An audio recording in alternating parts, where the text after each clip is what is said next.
2 Kings chapter 1. After Ahab's death, Moab rebelled against Israel. Now Ahaziah had fallen through the lattice of his upper room in Samaria and injured himself. So he sent messengers, saying to them, Go and consult Baal-zebub, the god of Ekron, to see if I will recover from this injury. But the angel of the Lord said to Elijah the Tishbite, Go up and meet the messengers of the king of Samaria, and ask them, Is it because there is no God in Israel that you are going off to consult Baal-zebub, the god of Ekron? Therefore this is what the Lord says, You will not leave the bed you are lying on, you will certainly die. So Elijah went. When the messengers returned to the king, he asked them, Why have you come back? A man came to meet us, they replied, and he said to us, Go back to the king who sent you, and tell him, This is what the Lord says. Is it because there is no God in Israel that you are sending men to consult Baal-zebub, the god of Ekron? Therefore you will not leave the bed you are lying on, you will certainly die. The king asked them, What kind of man was it who came to meet you and told you this? They replied, He was a man with a garment of hair, and with a leather belt around his waist. The king said, That was Elijah the Tishbite.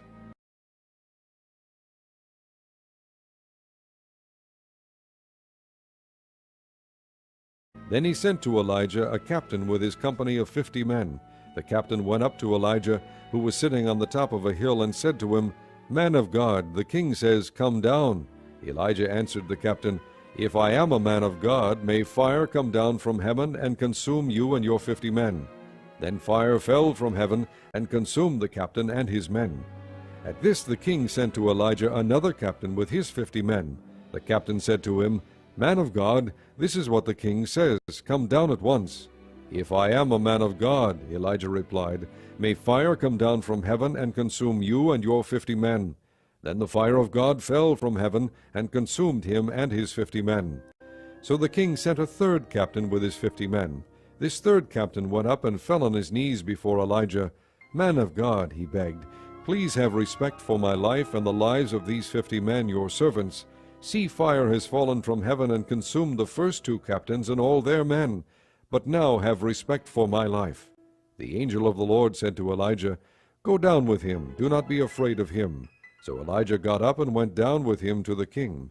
He told the king, This is what the Lord says. Is it because there is no God in Israel for you to consult, that you have sent messengers to consult Baal-zebub, the god of Ekron? Because you have done this, you will never leave the bed you are lying on. You will certainly die. So he died according to the word of the Lord that Elijah had spoken. Because Ahaziah had no son, Joram succeeded him as king in the 2nd year of Jehoram, son of Jehoshaphat, king of Judah. As for all the other events of Ahaziah's reign and what he did, are they not written in the book of the annals of the kings of Israel?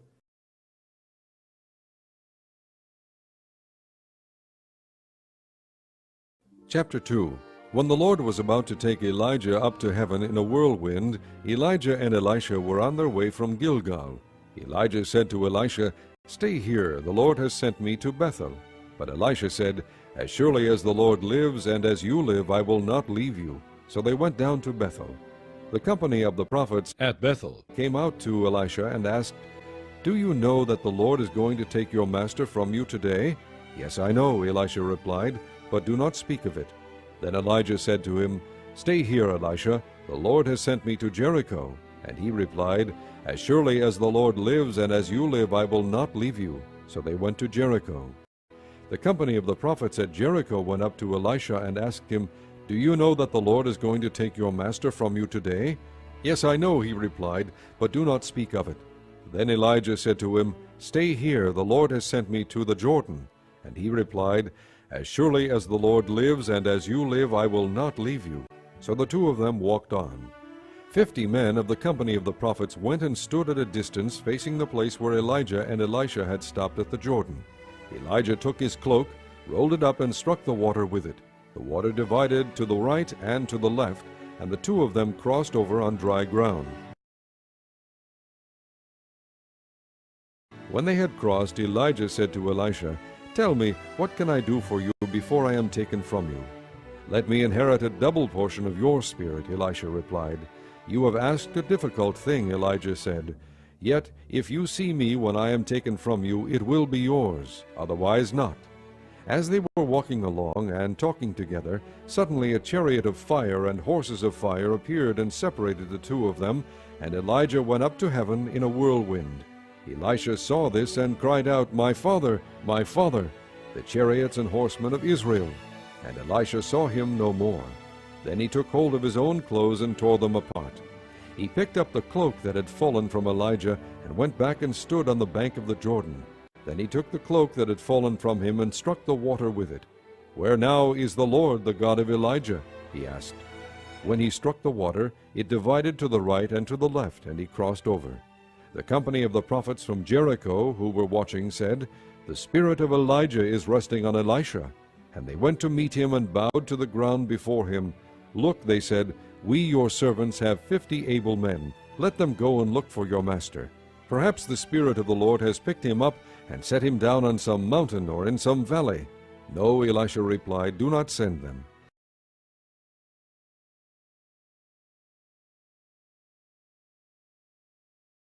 But they persisted until he was too ashamed to refuse, so he said, send them. And they sent 50 men who searched for 3 days but did not find him. When they returned to Elisha, who was staying in Jericho, he said to them, Didn't I tell you not to go? The men of the city said to Elisha, Look, our lord, this town is well situated, as you can see, but the water is bad and the land is unproductive. Bring me a new bowl, he said, and put salt in it. So they brought it to him. Then he went out to the spring and threw the salt into it, saying, This is what the Lord says, I have healed this water. Never again will it cause death or make the land unproductive. And the water has remained wholesome to this day, according to the word Elisha had spoken. From there Elisha went up to Bethel. As he was walking along the road, some youths came out of the town and jeered at him. Go on up, you bald head, they said. Go on up, you bald head. He turned around, looked at them, and called down a curse on them in the name of the Lord. Then 2 bears came out of the woods and mauled 42 of the youths. And he went on to Mount Carmel, and from there returned to Samaria.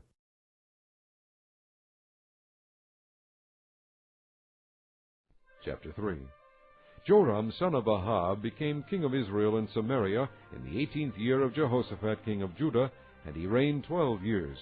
He did evil in the eyes of the Lord, but not as his father and mother had done. He got rid of the sacred stone of Baal that his father had made. Nevertheless he clung to the sins of Jeroboam, son of Nebat, which he had caused Israel to commit. He did not turn away from them. Now Mesha, king of Moab, raised sheep, and he had to supply the king of Israel with 100,000 lambs, and with the wool of 100,000 rams.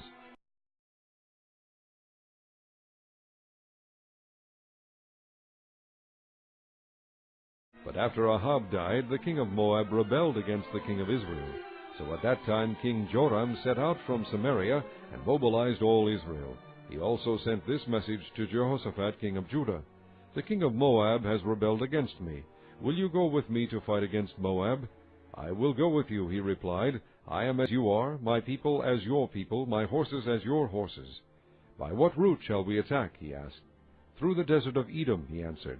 So the king of Israel set out with the king of Judah and the king of Edom. After a roundabout march of 7 days, the army had no more water for themselves or for the animals with them. What? Exclaimed the king of Israel. Has the Lord called us 3 kings together only to hand us over to Moab? But Jehoshaphat asked, Is there no prophet of the Lord here, that we may inquire of the Lord through him? An officer of the king of Israel answered, Elisha, son of Shaphat, is here. He used to pour water on the hands of Elijah. Jehoshaphat said, The word of the Lord is with him. So the king of Israel and Jehoshaphat and the king of Edom went down to him. Elisha said to the king of Israel, What do we have to do with each other?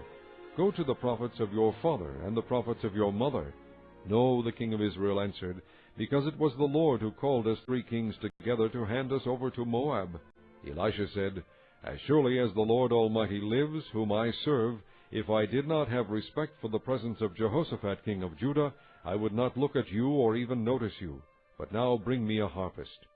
While the harpist was playing, the hand of the Lord came upon Elisha, and he said, This is what the Lord says. Make this valley full of ditches, for this is what the Lord says. You will see neither wind nor rain, yet this valley will be filled with water, and you, your cattle, and your other animals will drink. This is an easy thing in the eyes of the Lord. He will also hand Moab over to you.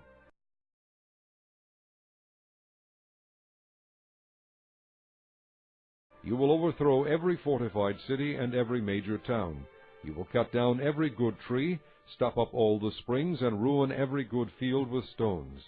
The next morning, about the time for offering the sacrifice, there it was, water flowing from the direction of Edom, and the land was filled with water. Now all the Moabites had heard that the kings had come to fight against them, so every man, young and old, who could bear arms, was called up and stationed on the border. When they got up early in the morning, the sun was shining on the water. To the Moabites across the way, the water looked red, like blood.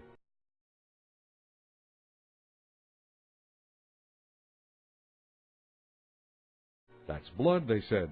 "Those kings must have fought and slaughtered each other. Now to the plunder, Moab." But when the Moabites came to the camp of Israel, the Israelites rose up and fought them until they fled, and the Israelites invaded the land and slaughtered the Moabites. They destroyed the towns, and each man threw a stone on every good field until it was covered. They stopped up all the springs and cut down every good tree.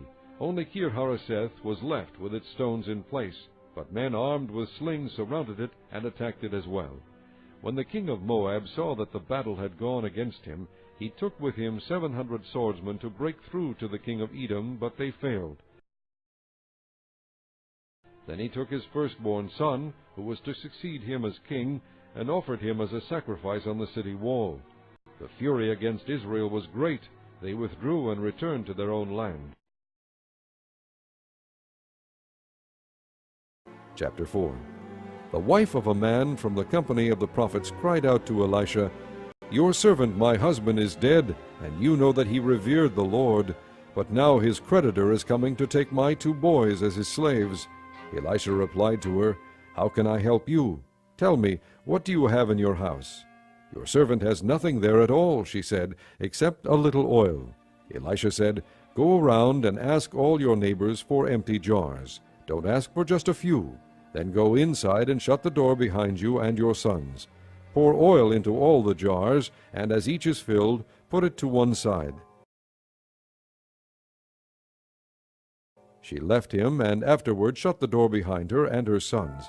They brought the jars to her, and she kept pouring. When all the jars were full, she said to her son, "Bring me another one." But he replied, "There is not a jar left."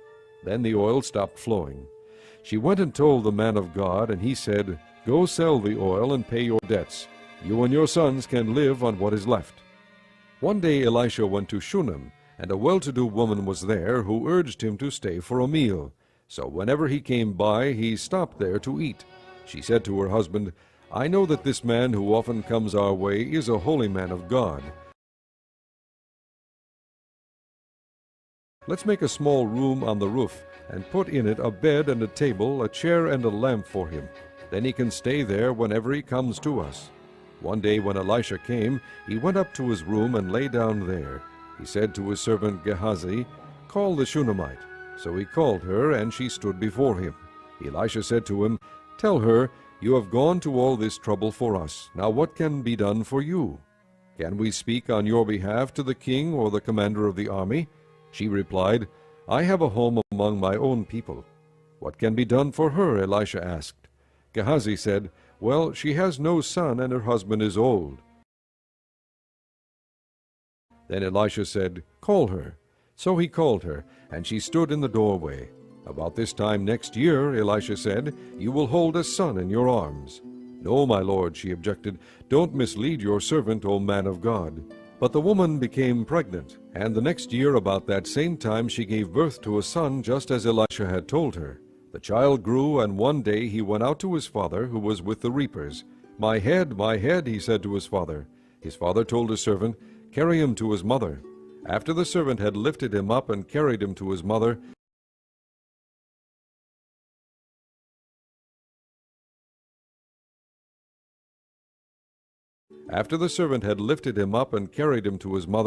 the boy sat in her lap until noon, and then he died.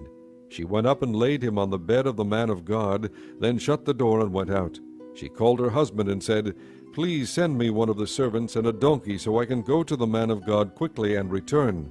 "Why go to him today?" he asked. "It's not the new moon or the Sabbath." "It's all right," she said. She saddled the donkey and said to his servant, "Lead on, don't slow down for me unless I tell you."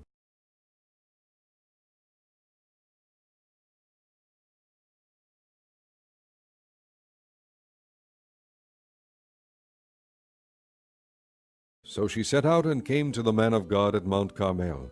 When he saw her in the distance, the man of God said to his servant Gehazi, "Look, there's the Shunammite.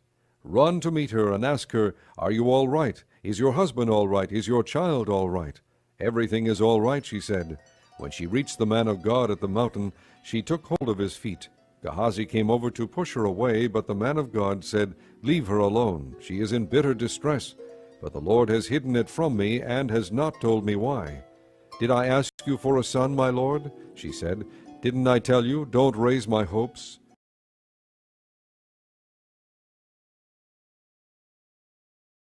Elisha said to Gehazi, 'Tuck your cloak into your belt, take my staff in your hand, and run.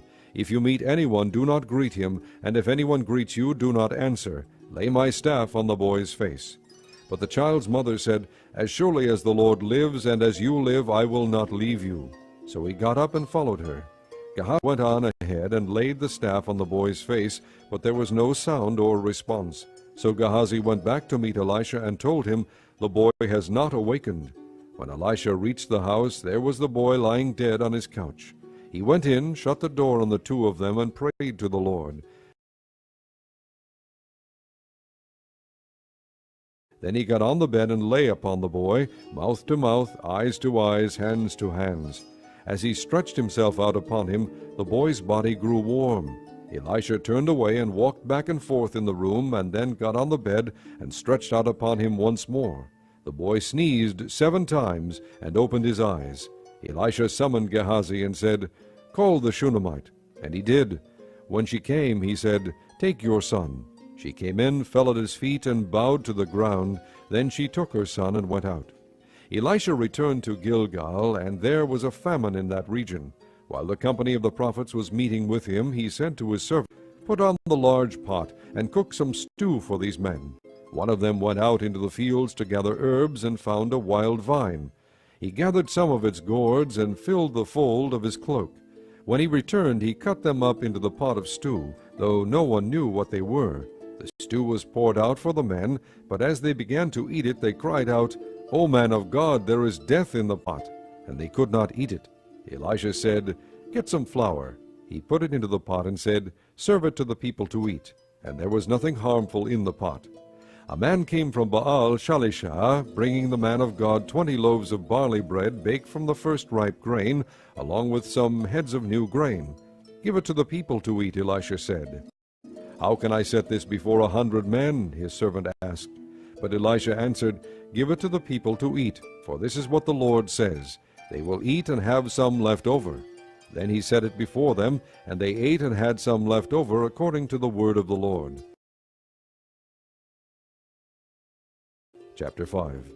Now Naaman was commander of the army of the king of Aram. He was a great man in the sight of his master, and highly regarded, because through him the Lord had given victory to Aram. He was a valiant soldier, but he had leprosy. Now bands from Aram had gone out, and had taken captive a young girl from Israel, and she served Naaman's wife.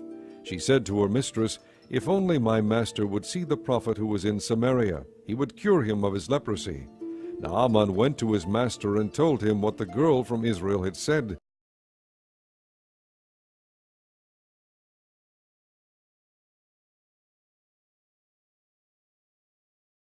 "By all means go," the king of Aram replied. "I will send a letter to the king of Israel."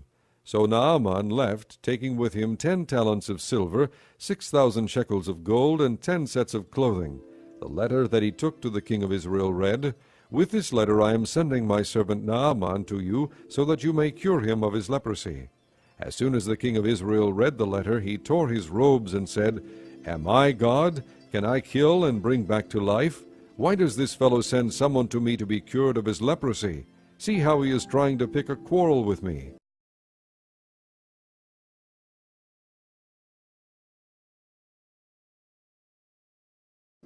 Elisha the man of God heard that the king of Israel had torn his robes, he sent him this message, "Why have you torn your robes? Have the man come to me, and he will know that there is a prophet in Israel." So Naaman went with his horses and chariots and stopped at the door of Elisha's house. Elisha sent a messenger to say to him, "Go, wash yourselves 7 times in the Jordan, and your flesh will be restored, and you will be cleansed." But Naaman went away angry and said, "I thought that he would surely come out to me and stand and call on the name of the Lord his God, wave his hand over the spot, and cure me of my leprosy.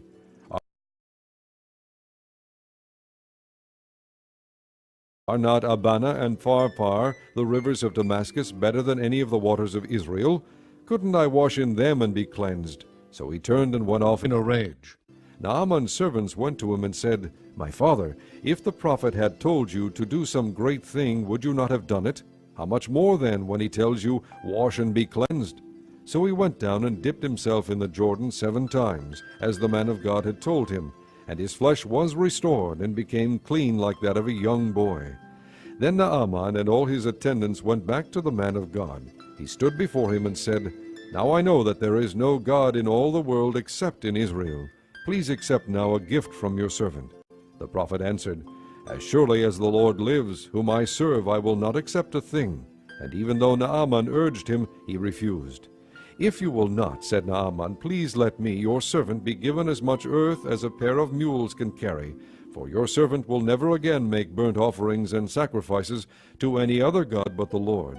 But may the Lord forgive your servant for this one thing. When my master enters the temple of Rimmon to bow down, and he is leaning on my arm, and I bow there also, when I bow down in the temple of Rimmon, may the Lord forgive your servant for this." "Go in peace," Elisha said. After Naaman had traveled some distance, Gehazi, the servant of Elisha the man of God, said to himself, "My master was too easy on Naaman this Aramean, by not accepting from him what he brought. As surely as the Lord lives, I will run after him and get something from him." So Gehazi hurried after Naaman. When Naaman saw him running toward him, he got down from the chariot to meet him. "Is everything all right?" he asked. "Everything is all right," Gehazi answered. "My master sent me to say, 2 young men from the company of the prophets have just come to me from the hill country of Ephraim. Please give them a talent of silver and 2 sets of clothing."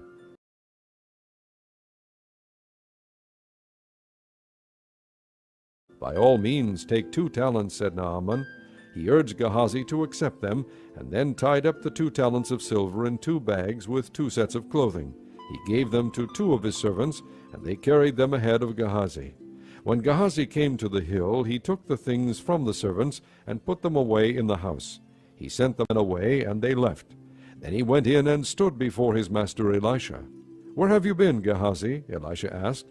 "Your servant didn't go anywhere," Gehazi answered.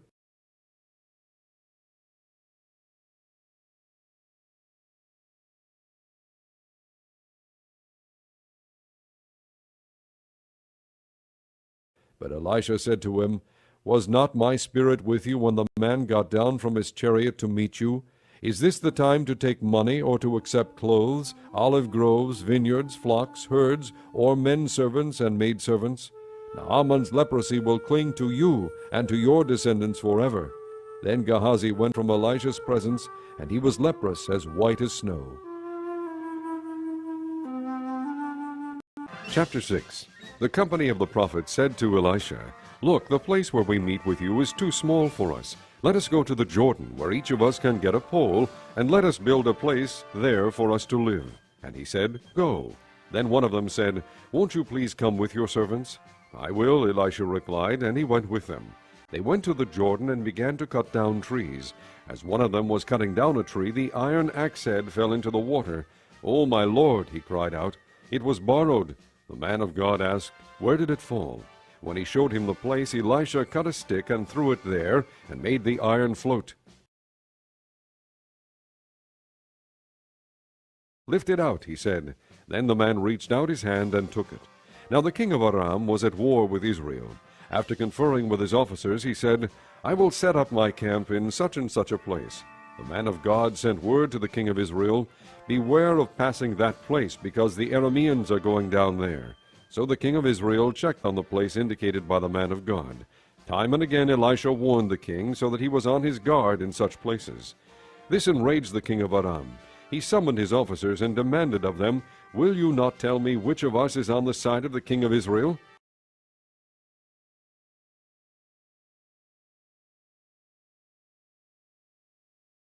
"None of us, my lord the king," said one of his officers, "but Elisha, the prophet who is in Israel, tells the king of Israel the very words you speak in your bedroom." "Go find out where he is," the king ordered, "so I can send men and capture him." The report came back, "He is in Dothan."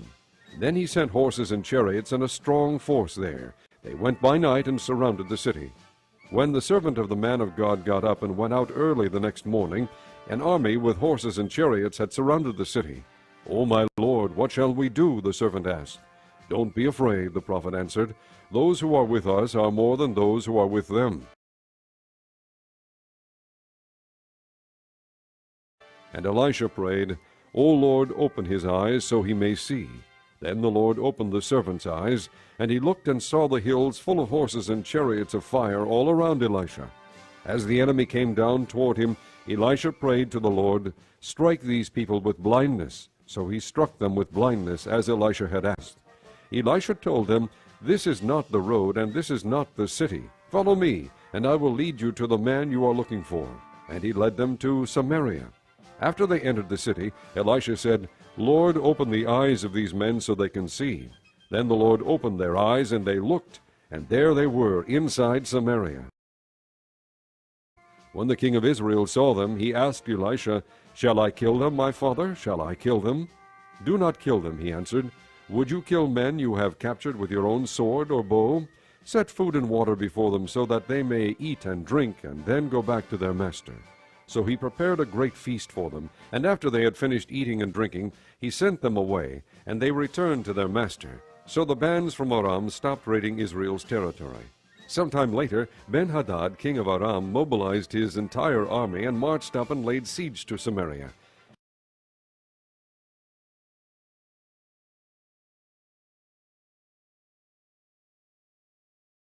There was a great famine in the city. The siege lasted so long that a donkey's head sold for 80 shekels of silver, and a quarter of a cab of seed pods for 5 shekels. As the king of Israel was passing by on the wall, a woman cried to him, "Help me, my lord the king." The king replied, "If the Lord does not help you, where can I get help for you? From the threshing floor? From the winepress?" Then he asked her, "What's the matter?" She answered, "This woman said to me, 'Give up your son so we may eat him today, and tomorrow we'll eat my son.' So we cooked my son and ate him. The next day I said to her, 'Give up your son so we may eat him.' But she had hidden him." When the king heard the woman's words, he tore his robes. As he went along the wall, the people looked, and there underneath he had sackcloth on his body. He said, "May God deal with me, be it ever so severely, if the head of Elisha son of Shaphat remains on his shoulders today." Now Elisha was sitting in his house, and the elders were sitting with him. The king sent a messenger ahead, but before he arrived, Elisha said to the elders, "Don't you see how this murderer is sending someone to cut off my head? Look, when the messenger comes, shut the door and hold it shut against him. Is not the sound of his master's footsteps behind him?"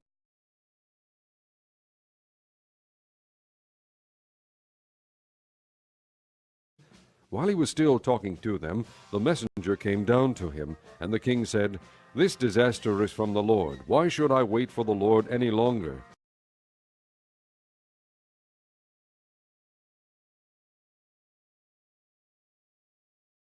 Chapter 7. Elisha said, "Hear the word of the Lord. This is what the Lord says. About this time tomorrow, a seah of flour will sell for a shekel, and 2 seahs of barley for a shekel at the gate of Samaria." The officer on whose arm the king was leaning said to the man of God, "Look, even if the Lord should open the floodgates of the heavens, could this happen?" "You will see it with your own eyes," answered Elisha, "but you will not eat any of it." Now there were 4 men with leprosy at the entrance of the city gate. They said to each other, "Why stay here until we die?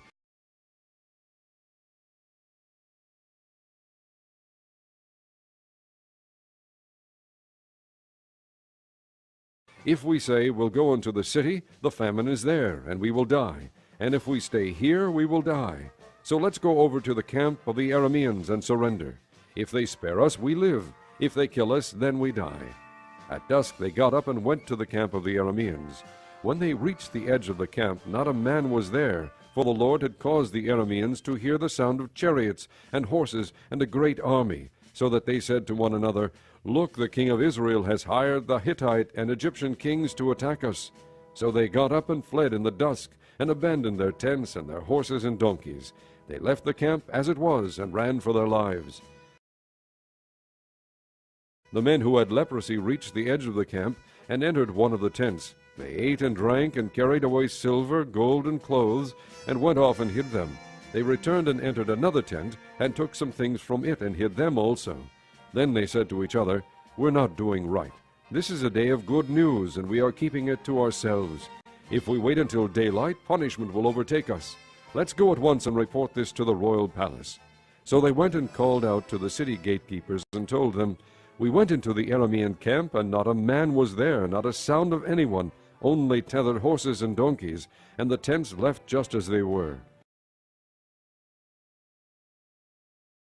The gatekeepers shouted the news, and it was reported within the palace. The king got up in the night, and said to his officers, "I will tell you what the Arameans have done to us. They know we are starving, so they have left the camp to hide in the countryside, thinking, 'They will surely come out, and then we will take them alive and get into the city.'" One of his officers answered, "Have some men take 5 of the horses that are left in the city. Their plight will be like that of all the Israelites left here. Yes, they will only be like all these Israelites who are doomed. So let us send them to find out what happened."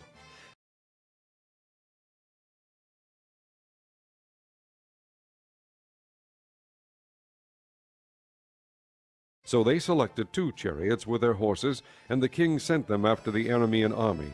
He commanded the drivers, "Go and find out what has happened." They followed them as far as the Jordan, and they found the whole road strewn with the clothing and equipment the Arameans had thrown away in their headlong flight. So the messengers returned and reported to the king. Then the people went out and plundered the camp of the Arameans. So a seah of flour sold for a shekel, and 2 seahs of barley sold for a shekel, as the Lord had said.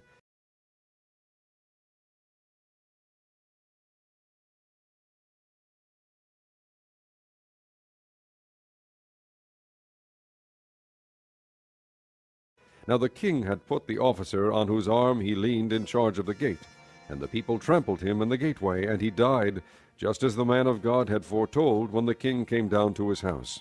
It happened as the man of God had said to the king, "About this time tomorrow a seah of flour will sell for a shekel, and 2 seahs of barley for a shekel at the gate of Samaria." The officer had said to the man of God, "Look, even if the Lord should open the floodgates of the heavens, could this happen?" The man of God had replied, "You will see it with your own eyes, but you will not eat any of it." And that is exactly what happened to him, for the people trampled him in the gateway, and he died. Chapter 8. Now Elisha had said to the woman whose son he had restored to life, "Go away with your family, and stay for a while wherever you can, because the Lord has decreed a famine in the land that will last 7 years." The woman proceeded to do as the man of God said. She and her family went away and stayed in the land of the Philistines 7 years. At the end of the 7 years she came back from the land of the Philistines, and went to the king to beg for her house and land. The king was talking to Gehazi, the servant of the man of God, and had said, "Tell me about all the great things Elisha has done." Chapter 8. Now Elisha had said to the woman whose son he had restored to life, "Go away with your family, and stay for a while wherever you can, because the Lord has decreed a famine in the land that will last 7 years. The woman proceeded to do as the man of God said. She and her family went away and stayed in the land of the Philistines 7 years. At the end of the 7 years she came back from the land of the Philistines, and went to the king to beg for her house and land. The king was talking to Gehazi, the servant of the man of God, and had said, "Tell me about all the great things Elisha has done." Just as Gehazi was telling the king how Elisha had restored the dead to life, the woman whose son Elisha had brought back to life came to beg the king for her house and land.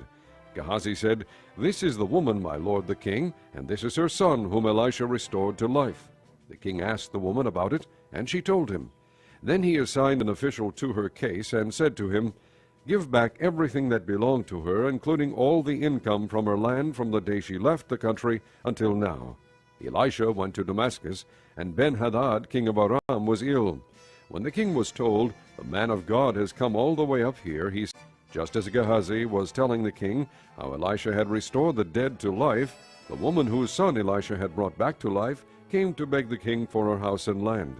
Gehazi said, "This is the woman, my lord the king, and this is her son whom Elisha restored to life." The king asked the woman about it, and she told him.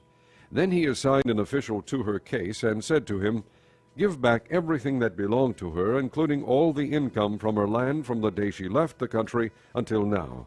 Elisha went to Damascus, and Ben-Hadad, king of Aram, was ill. When the king was told, "The man of God has come all the way up here," he said to Hazael, "Take a gift with you and go to meet the man of God. Consult the Lord through him.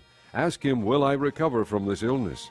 Hazael went to meet Elisha, taking with him a gift, 40 camel loads of all the finest wares of Damascus. He went in and stood before him and said, "Your son Ben-Hadad, king of Aram, has sent me to ask, 'Will I recover from this illness?'" Elisha answered, "Go and say to him, 'You will certainly recover, but the Lord has revealed to me that he will in fact die.'" He stared at him with a fixed gaze until Hazael felt ashamed. Then the man of God began to weep.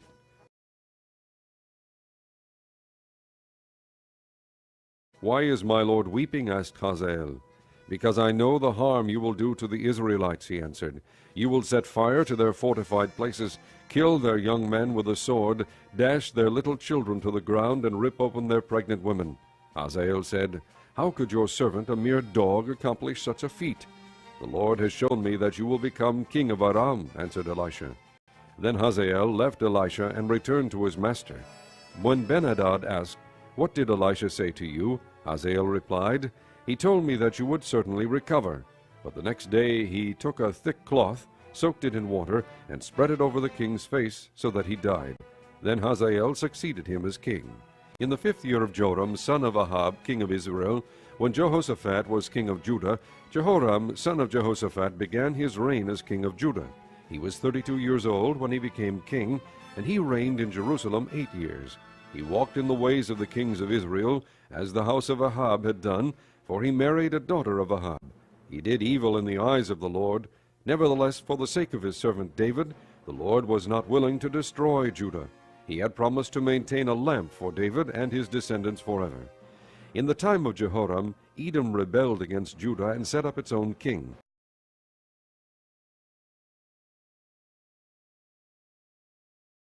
So Jehoram went to Zair with all his chariots. The Edomites surrounded him and his chariot commanders, but he rose up and broke through by night. His army, however, fled back home. To this day Edom has been in rebellion against Judah. Libnah revolted at the same time. As for the other events of Jehoram's reign, and all he did, are they not written in the book of the annals of the kings of Judah? Jehoram rested with his fathers and was buried with them in the city of David.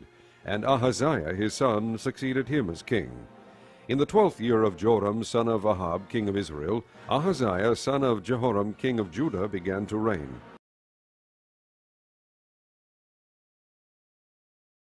Ahaziah was 22 years old when he became king, and he reigned in Jerusalem 1 year. His mother's name was Athaliah, a granddaughter of Omri, king of Israel.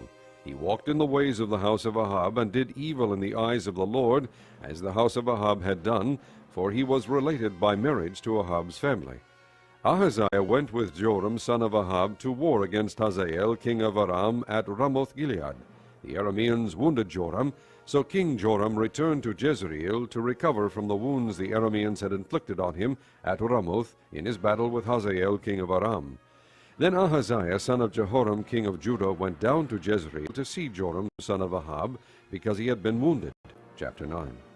The prophet Elisha summoned a man from the company of the prophets and said to him, "Tuck your cloak into your belt, take this flask of oil with you, and go to Ramoth-Gilead. When you get there, look for Jehu, son of Jehoshaphat, the son of Nimshi. Go to him, get him away from his companions, and take him into an inner room. Then take the flask and pour the oil on his head, and declare, 'This is what the Lord says, I anoint you king over Israel.' Then open the door and run, don't delay." So the young man, the prophet, went to Ramoth-Gilead.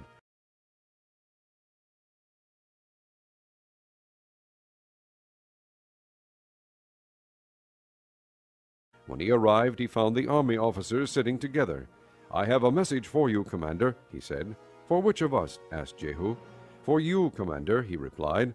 Jehu got up and went into the house. Then the prophet poured the oil on Jehu's head and declared, "This is what the Lord, the God of Israel, says. I anoint you king over the Lord's people Israel. You are to destroy the house of Ahab your master, and I will avenge the blood of my servants the prophets and the blood of all the Lord's servants shed by Jezebel. The whole house of Ahab will perish. I will cut off from Ahab every last male in Israel, slave or free.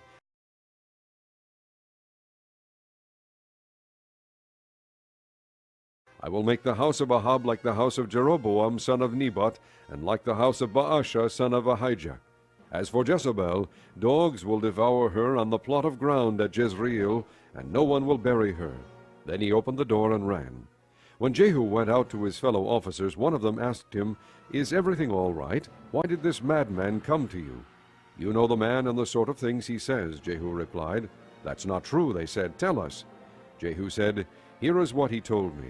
This is what the Lord says, I anoint you king over Israel."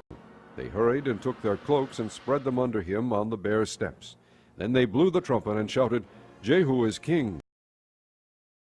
So Jehu son of Jehoshaphat, the son of Nimshi, conspired against Joram. Now Joram and all Israel had been defending Ramoth-Gilead against Hazael king of Aram, but King Joram had returned to Jezreel to recover from the wounds the Arameans had inflicted on him in the battle with Hazael king of Aram. Jehu said, "If this is the way you feel, don't let anyone slip out of the city to go and tell the news in Jezreel."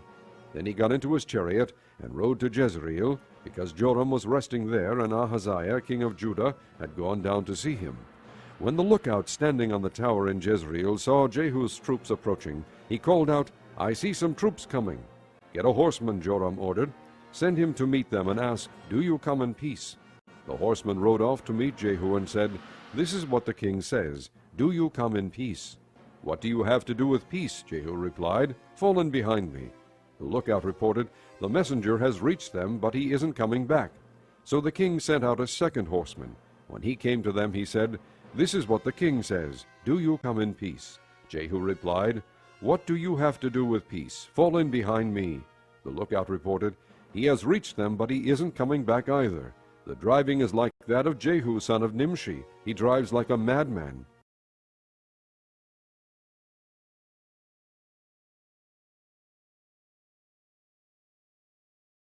"Hitch up my chariot," Joram ordered. And when it was hitched up, Joram king of Israel and Ahaziah king of Judah rode out, each in his own chariot, to meet Jehu. They met him at the plot of ground that had belonged to Naboth the Jezreelite. When Joram saw Jehu, he asked, "Have you come in peace, Jehu?" "How can there be peace," Jehu replied, "as long as all the idolatry and witchcraft of your mother Jezebel abound?" Joram turned about and fled, calling out to Ahaziah, "Treachery, Ahaziah!" Then Jehu drew his bow and shot Joram between the shoulders. The arrow pierced his heart, and he slumped down in his chariot.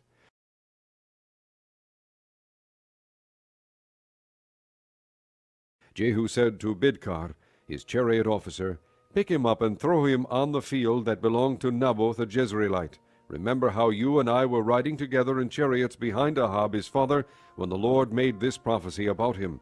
Yesterday I saw the blood of Naboth and the blood of his sons, declares the Lord, and I will surely make you pay for it on this plot of ground, declares the Lord. Now then, pick him up and throw him on that plot, in accordance with the word of the Lord." When Ahaziah king of Judah saw what had happened, he fled up the road to Beth-Hagan. Jehu chased him, shouting, "Kill him too!" They wounded him in his chariot on the way up to Gur near Ibleam, but he escaped to Megiddo and died there. His servants took him by chariot to Jerusalem and buried him with his fathers in his tomb in the city of David. In the 11th year of Joram son of Ahab, Ahaziah had become king of Judah. Then Jehu went to Jezreel. When Jezebel heard about it, she painted her eyes, arranged her hair, and looked out of a window. As Jehu entered the gate, she asked, "Have you come in peace, Zimri, you murderer of your master?" He looked up at the window and called out, "Who is on my side? Who?" 2 or 3 eunuchs looked down at him. "Throw her down," Jehu said. So they threw her down, and some of her blood splattered the wall and the horses as they trampled her underfoot. Jehu went in and ate and drank. "Take care of that cursed woman," he said, "and bury her, for she was a king's daughter." But when they went out to bury her, they found nothing except her skull, her feet, and her hands. They went back and told Jehu, who said, "This is the word of the Lord that he spoke through his servant Elijah the Tishbite. On the plot of ground at Jezreel dogs will devour Jezebel's flesh. Jezebel's body will be like refuse on the ground in the plot at Jezreel, so that no one will be able to say, 'This is Jezebel.'" Chapter 10. Now there were in Samaria 70 sons of the house of Ahab. So Jehu wrote letters and sent them to Samaria, to the officials of Jezreel, to the elders, and to the guardians of Ahab's children. He said, "As soon as this letter reaches you, since your master's sons are with you, and you have chariots and horses, a fortified city and weapons, choose the best and most worthy of your master's sons, and set him on his father's throne. Then fight for your master's house." But they were terrified and said, "If 2 kings could not resist him, how can we?"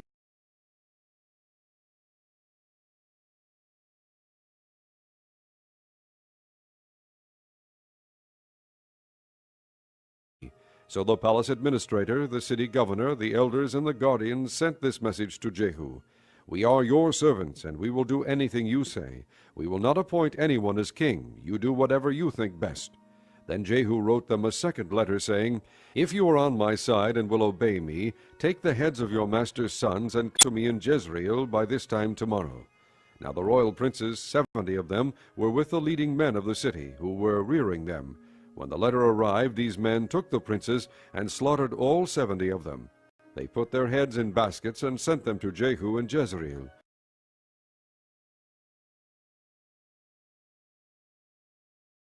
When the messenger arrived, he told Jehu, "They have brought the heads of the princes."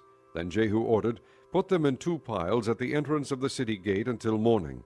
The next morning Jehu went out. He stood before all the people and said, "You are innocent. It was I who conspired against my master and killed him. But who killed all these? Know then that not a word the Lord has spoken against the house of Ahab will fail. The Lord has done what he promised through his servant Elijah." So Jehu killed everyone in Jezreel who remained of the house of Ahab, as well as all his chief men, his close friends, and his priests, leaving him no survivor. Jehu then set out and went toward Samaria. At Beth-eked of the shepherds he met some relatives of Ahaziah king of Judah, and asked, "Who are you?" They said, "We are relatives of Ahaziah, and we have come down to greet the families of the king and of the queen mother." "Take them alive," he ordered. So they took them alive and slaughtered them by the well of Beth-eked, 42 men. He left no survivor. After he left there, he came upon Jehonadab son of Rechab, who was on his way to meet him. Jehu greeted him and said, "Are you in accord with me, as I am with you?" "I am," Jehonadab answered. "If so," said Jehu, "give me your hand." So he did, and Jehu helped him up into the chariot. Jehu said, "Come with me and see my zeal for the Lord." Then he had him ride along in his chariot. When Jehu came to Samaria, he killed all who were left there of Ahab's family. He destroyed them according to the word of the Lord spoken to Elijah. Then Jehu brought all the people together and said to them, "Ahab served Baal a little. Jehu will serve him much. Now summon all the prophets of Baal, all his ministers and all his priests. See that no one is missing, because I am going to hold a great sacrifice for Baal. Anyone who fails to come will no longer live." But Jehu was acting deceptively in order to destroy the ministers of Baal.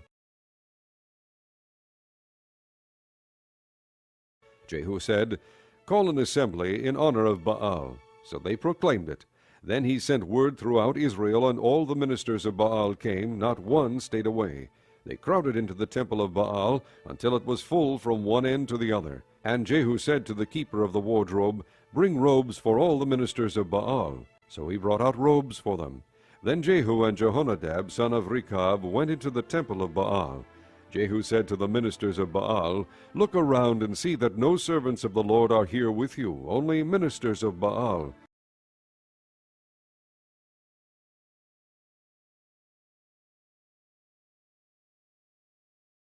So they went in to make sacrifices and burnt offerings. Now Jehu had posted 80 men outside with this warning, "If one of you lets any of the men I am placing in your hands escape, it will be your life for his life." As soon as Jehu had finished making the burnt offering, he ordered the guards and officers, "Go in and kill them, let no one escape." So they cut them down with the sword. The guards and officers threw their bodies out and then entered the inner shrine of the temple of Baal. They brought the sacred stone out of the temple of Baal and burned it. They demolished the sacred stone of Baal and tore down the temple of Baal, and people have used it for a latrine to this day. So Jehu destroyed Baal worship in Israel.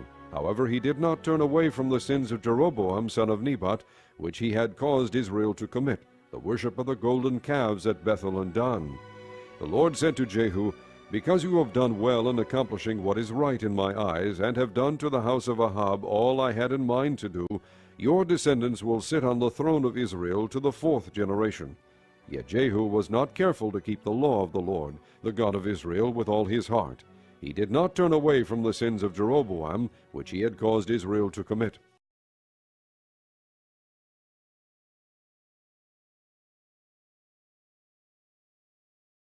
In those days the Lord began to reduce the size of Israel. Hazael overpowered the Israelites throughout their territory east of the Jordan, in all the land of Gilead, the region of Gad, Reuben, and Manasseh, from Aroer by the Arnon Gorge through Gilead to Bashan. As for the other events of Jehu's reign, all he did, and all his achievements, are they not written in the book of the annals of the kings of Israel? Jehu rested with his fathers, and was buried in Samaria, and Jehoahaz his son succeeded him as king. The time that Jehu reigned over Israel in Samaria was 28 years. Chapter 11. When Athaliah, the mother of Ahaziah, saw that her son was dead, she proceeded to destroy the whole royal family. But Jehosheba, the daughter of King Jehoram and sister of Ahaziah, took Joash, son of Ahaziah, and stole him away from among the royal princes, who were about to be murdered. She put him and his nurse in a bedroom to hide him from Athaliah, so he was not killed. He remained hidden with his nurse at the temple of the Lord for 6 years, while Athaliah ruled the land.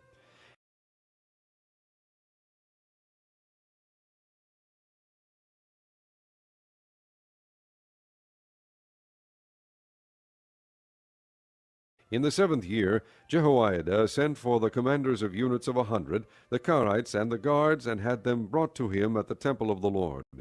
He made a covenant with them, and put them under oath at the temple of the Lord. Then he showed them the king's son. He commanded them, saying, "This is what you are to do.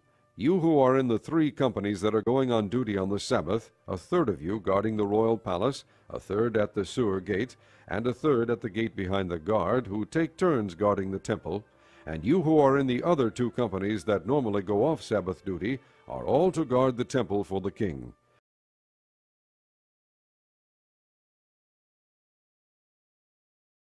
Station yourselves around the king, each man with his weapon in his hand. Anyone who approaches your ranks must be put to death. Stay close to the king wherever he goes." The commanders of units of 100 did just as Jehoiada the priest ordered. Each one took his men, those who were going on duty on the Sabbath and those who were going off duty, and came to Jehoiada the priest. Then he gave the commanders the spears and shields that had belonged to King David and that were in the temple of the Lord. The guards, each with his weapon in his hand, stationed themselves around the king, near the altar and the temple, from the south side to the north side of the temple.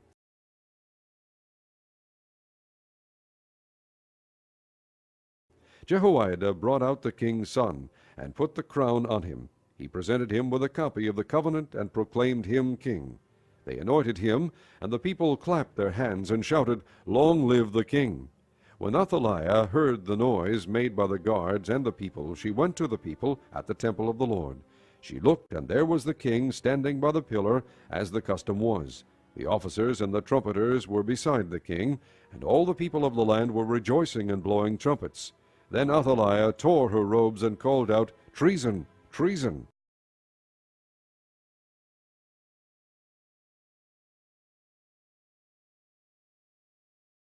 Jehoiada the priest ordered the commanders of units of 100, who were in charge of the troops, "Bring her out between the ranks, and put to the sword anyone who follows her."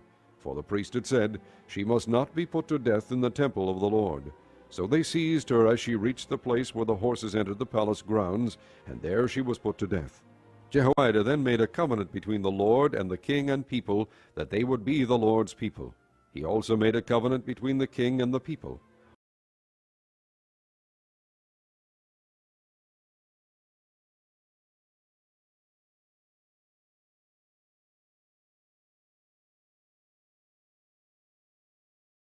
All the people of the land went to the temple of Baal and tore it down.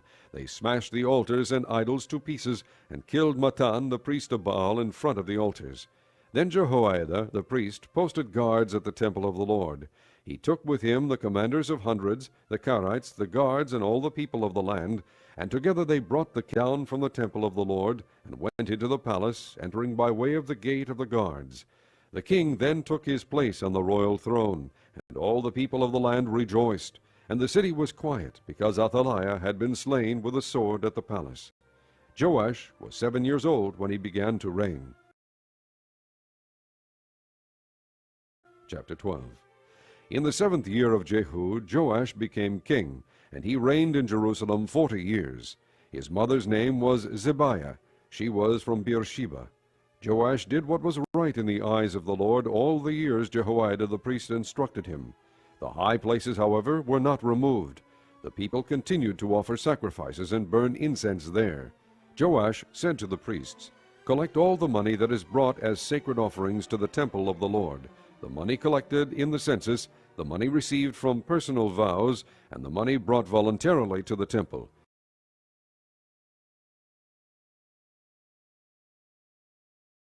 Let every priest receive the money from one of the treasurers, and let it be used to repair whatever damage is found in the temple. But by the 23rd year of King Joash, the priests still had not repaired the temple. Therefore King Joash summoned Jehoiada the priest and the other priests, and asked them, "Why aren't you repairing the damage done to the temple? Take no more money from your treasurers, but hand it over for repairing the temple." The priests agreed that they would not collect any more money from the people, and that they would not repair the temple themselves.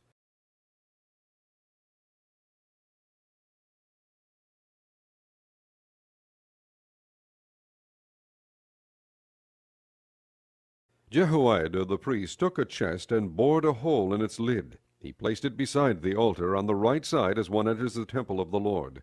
The priests who guarded the entrance put into the chest all the money that was brought to the temple of the Lord. Whenever they saw that there was a large amount of money in the chest, the royal secretary and the high priest came, counted the money that had been brought into the temple of the Lord, and put it into bags. When the amount had been determined, they gave the money to the men appointed to supervise the work on the temple. With it they paid those who worked on the temple of the Lord, the carpenters and builders, the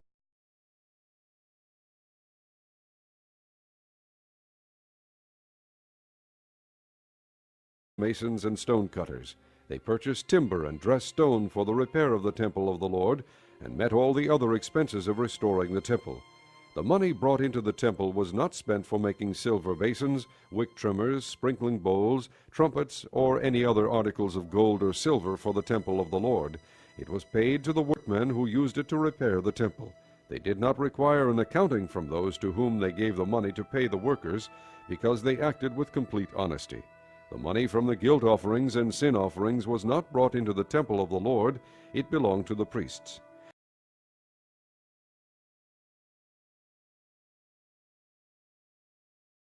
About this time Hazael, king of Aram, went up and attacked Gath and captured it. Then he turned to attack Jerusalem. But Joash, king of Judah, took all the sacred objects dedicated by his fathers, Jehoshaphat, Jehoram, and Ahaziah, the kings of Judah, and the gifts he himself had dedicated, and all the gold found in the treasuries of the temple of the Lord, and of the royal palace, and he sent them to Hazael, king of Aram, who then withdrew from Jerusalem. As for the other events of the reign of Joash, and all he did, are they not written in the book of the annals of the kings of Judah?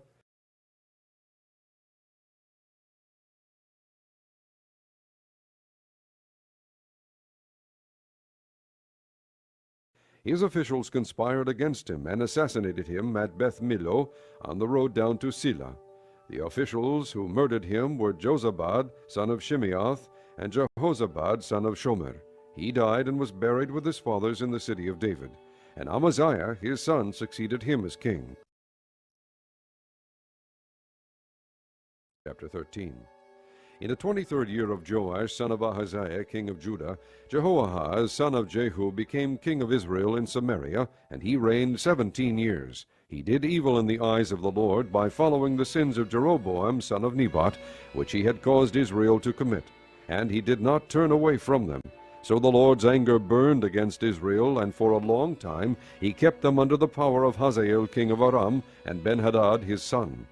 Then Jehoahaz sought the Lord's favor, and the Lord listened to him, for he saw how severely the king of Aram was oppressing Israel.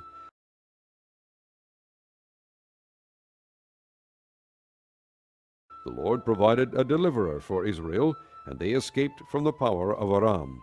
So the Israelites lived in their own homes as they had before, but they did not turn away from the sins of the house of Jeroboam, which he had caused Israel to commit. They continued in them. Also the Asherah pole remained standing in Samaria. Nothing had been left of the army of Jehoahaz except 50 horsemen, 10 chariots, and 10,000 foot soldiers, for the king of Aram had destroyed the rest and made them like the dust at threshing time. As for the other events of the reign of Jehoahaz, all he did and his achievements, are they not written in the book of the annals of the kings of Israel? Jehoahaz rested with his fathers, and was buried in Samaria. And Jehoash his son succeeded him as king. In the 37th year of Joash king of Judah, Jehoash son of Jehoahaz became king of Israel in Samaria, and he reigned 16 years. He did evil in the eyes of the Lord, and did not turn away from any of the sins of Jeroboam son of Nebat, which he had caused Israel to commit. He continued in them. As for the other events of the reign of Jehoash, all he did and his achievements, including his war against Amaziah king of Judah, are they not written in the book of the annals of the kings of Israel?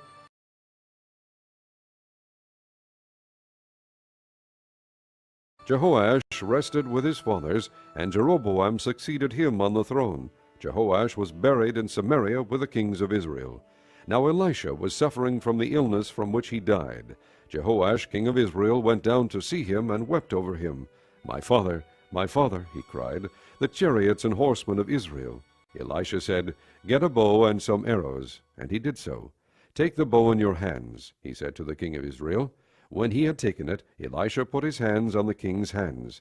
Open the east window, he said, and he opened it. Shoot, Elisha said, and he shot. The Lord's arrow of victory, the arrow of victory over Aram, Elisha declared. You will completely destroy the Arameans at Aphek. Then he said, Take the arrows, and the king took them. Elisha told him, Strike the ground. He struck it 3 times and stopped. The man of God was angry with him and said, You should have struck the ground 5 or 6 times. Then you would have defeated Aram and completely destroyed it. But now you will defeat it only 3 times. Elisha died and was buried. Now Moabite raiders used to enter the country every spring. Once, while some Israelites were burying a man, suddenly they saw a band of raiders, so they threw the man's body into Elisha's tomb. When the body touched Elisha's bones, the man came to life and stood up on his feet.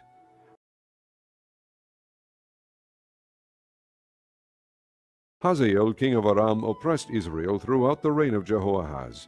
But the Lord was gracious to them, and had compassion, and showed concern for them, because of his covenant with Abraham, Isaac, and Jacob. To this day he has been unwilling to destroy them or banish them from his presence.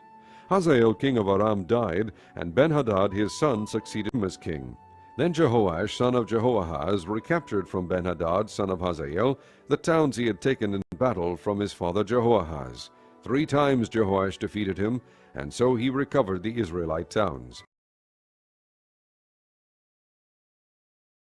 Chapter 14. In the 2nd year of Jehoash son of Jehoahaz king of Israel, Amaziah son of Joash king of Judah began to reign. He was 25 years old when he became king, and he reigned in Jerusalem 29 years. His mother's name was Jehoadine. She was from Jerusalem. He did what was right in the eyes of the Lord, but not as his father David had done. In everything he followed the example of his father Joash. The high places, however, were not removed. The people continued to offer sacrifices and burn incense there. After the kingdom was firmly in his grasp, he executed the officials who had murdered his father the king. Yet he did not put the sons of the assassins to death, in accordance with what is written in the book of the law of Moses, where the Lord commanded, Fathers shall not be put to death for their children, nor children put to death for their fathers. Each is to die for his own sins. He was the one who defeated 10,000 Edomites in the valley of Salt, and captured Selah in battle, calling it Joktheel, the name it has to this day. Then Amaziah sent messengers to Jehoash, son of Jehoahaz, the son of Jehu, king of Israel, with the challenge, Come meet me face to face.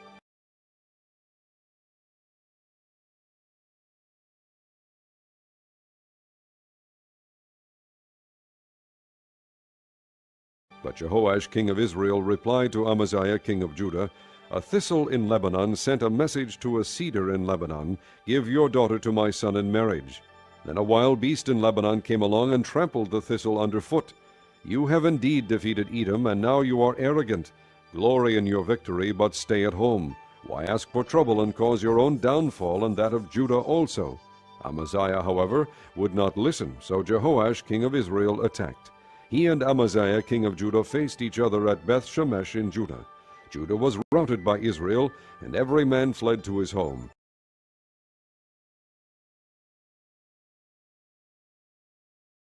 Jehoash king of Israel captured Amaziah king of Judah, the son of Joash, the son of Ahaziah, at Beth-Shemesh.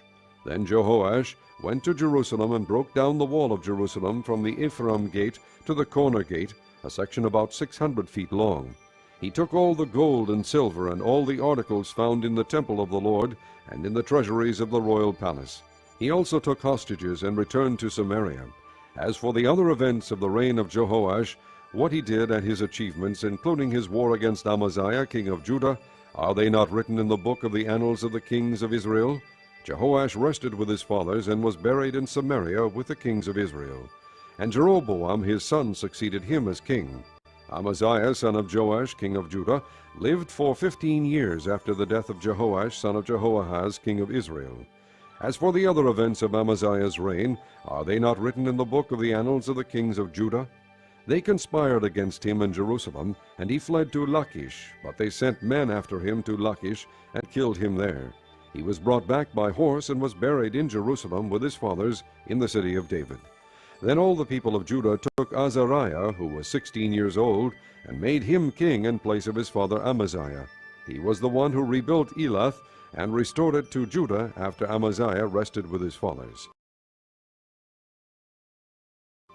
In the 15th year of Amaziah son of Joash king of Judah, Jeroboam son of Jehoash king of Israel became king in Samaria, and he reigned 41 years. He did evil in the eyes of the Lord, and did not return away from any of the sins of Jeroboam son of Nebat, which he had caused Israel to commit. He was the one who restored the boundaries of Israel from Lebo-Hamath to the sea of the Arabah, in accordance with the word of the Lord, the God of Israel, spoken through his servant Jonah son of Amittai, the prophet from Gath-Hepher. The Lord had seen how bitterly everyone in Israel, whether slave or free, was suffering. There was no one to help them. And since the Lord had not said he would blot out the name of Israel from under heaven, he saved them by the hand of Jeroboam son of Jehoash. As for the other events of Jeroboam's reign, all he did and his military achievements, including how he recovered for Israel both Damascus and Hamath, which had belonged to Yehudi, are they not written in the book of the annals of the kings of Israel? Jeroboam rested with his fathers, the kings of Israel, and Zechariah his son succeeded him as king. Chapter 15. In the 27th year of Jeroboam king of Israel, Azariah son of Amaziah king of Judah began to reign. He was 16 years old when he became king, and he reigned in Jerusalem 52 years. His mother's name was Jecholiah. She was from Jerusalem. He did what was right in the eyes of the Lord, just as his father Amaziah had done. The high places, however, were not removed. The people continued to offer sacrifices and burn incense there. The Lord afflicted the king with leprosy until the day he died, and he lived in a separate house. Jotham, the king's son, had charge of the palace and governed the people of the land. As for the other events of Azariah's reign, and all he did, are they not written in the book of the annals of the kings of Judah? Azariah rested with his fathers, and was buried near them in the city of David. and Jotham his son succeeded him as king. In the 38th year of Azariah king of Judah, Zechariah son of Jeroboam became king of Israel in Samaria, and he reigned 6 months. He did evil in the eyes of the Lord, as his fathers had done. He did not turn away from the sins of Jeroboam son of Nebat, which he had caused Israel to commit. Shallum son of Jabesh conspired against Zechariah. He attacked him in front of the people, assassinated him, and succeeded him as king. The other events of Zechariah's reign are written in the book of the annals of the kings of Israel. So the word of the Lord spoken to Jehu was fulfilled. Your descendants will sit on the throne of Israel to the 4th generation. Shallum son of Jabesh became king in the 39th year of Uzziah king of Judah, and he reigned in Samaria 1 month. Then Menachem son of Gadi went from Tirzah up to Samaria. He attacked Shallum son of Jabesh in Samaria, assassinated him, and succeeded him as king. The other events of Shallum's reign and the conspiracy he led are written in the book of the annals of the kings of Israel.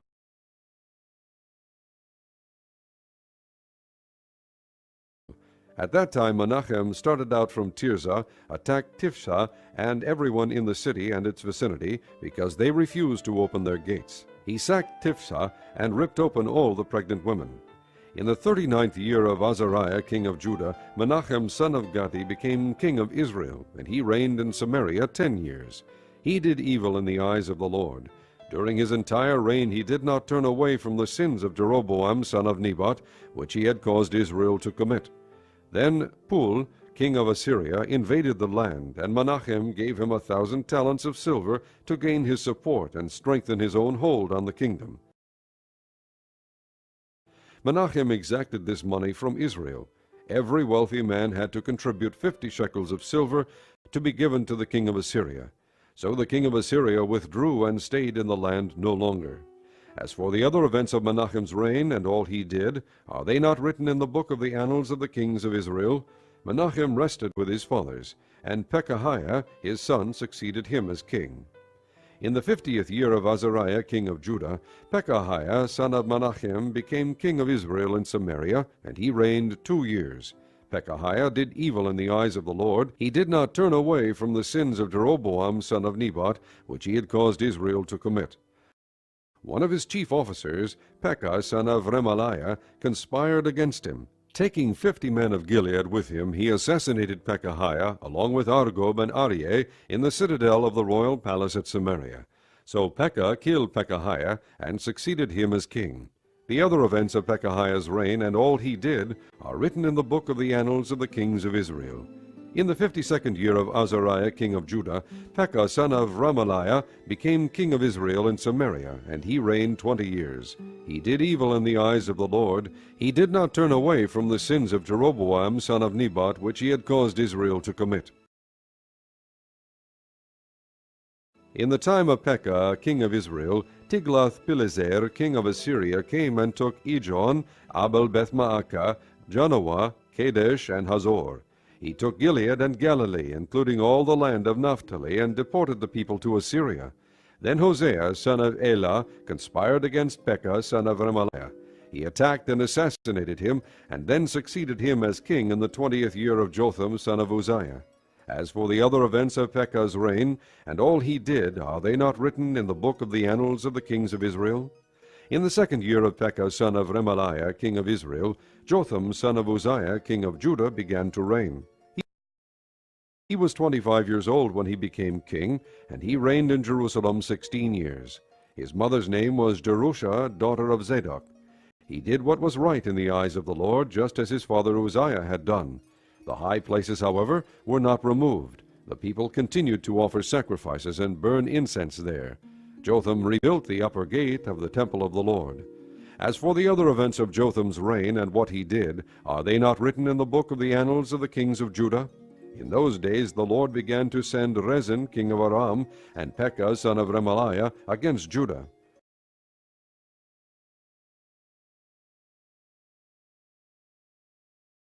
Jotham rested with his fathers, and was buried with them in the city of David, the city of his father. And Ahaz his son succeeded him as king.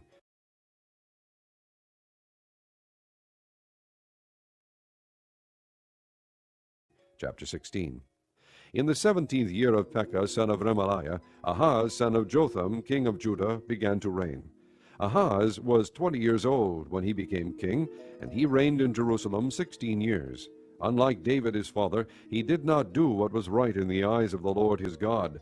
He walked in the ways of the kings of Israel, and even sacrificed his son in the fire, following the detestable ways of the nations the Lord had driven out before the Israelites. He offered sacrifices and burned incense at the high places, on the hilltops, and under every spreading tree.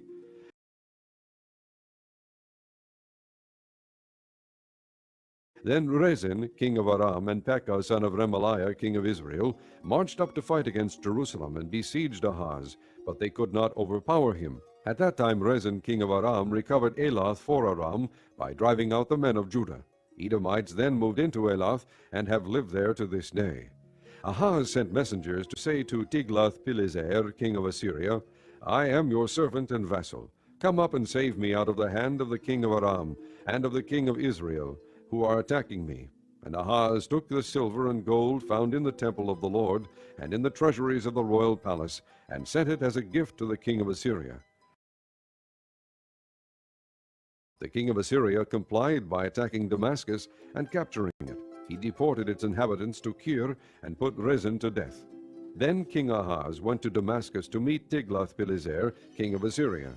He saw an altar in Damascus, and sent to Uriah the priest a sketch of the altar, with detailed plans for its construction. So Uriah the priest built an altar in accordance with all the plans that King Ahaz had sent from Damascus, and finished it before King Ahaz returned. When the king came back from Damascus and saw the altar, he approached it and presented offerings on it. He offered up his burnt offering and grain offering, poured out his drink offering, and sprinkled the blood of his fellowship offerings on the altar.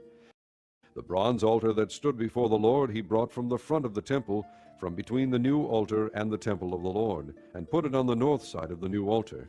King Ahaz then gave these orders to Uriah the priest. On the large new altar offer the morning burnt offering and the evening grain offering, the king's burnt offering and his grain offering, and the burnt offering of all the people of the land, and their grain offering and their drink offering.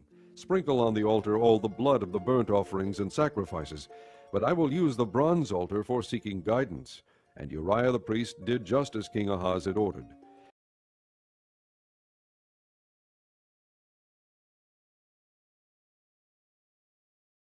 King Ahaz took away the side panels and removed the basins from the movable stands.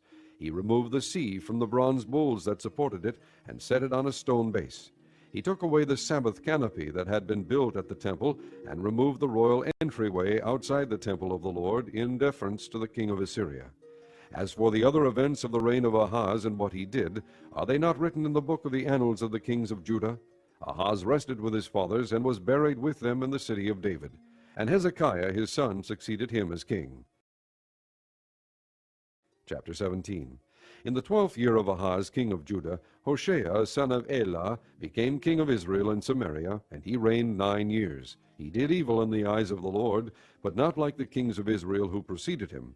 Shalmaneser king of Assyria came up to attack Hoshea, who had been Shalmaneser's vassal, and had paid him tribute. But the king of Assyria discovered that Hoshea was a traitor, for he had sent envoys to So king of Egypt, and he no longer paid tribute to the king of Assyria, as he had done year by year. Therefore Shalmaneser seized him and put him in prison.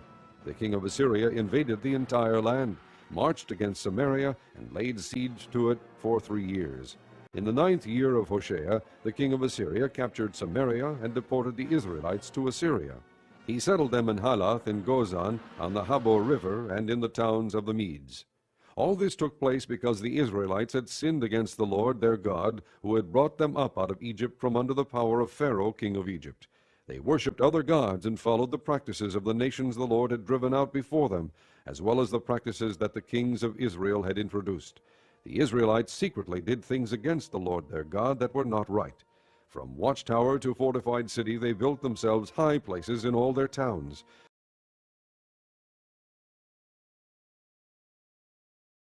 They set up sacred stones and Asherah poles on every high hill and under every spreading tree.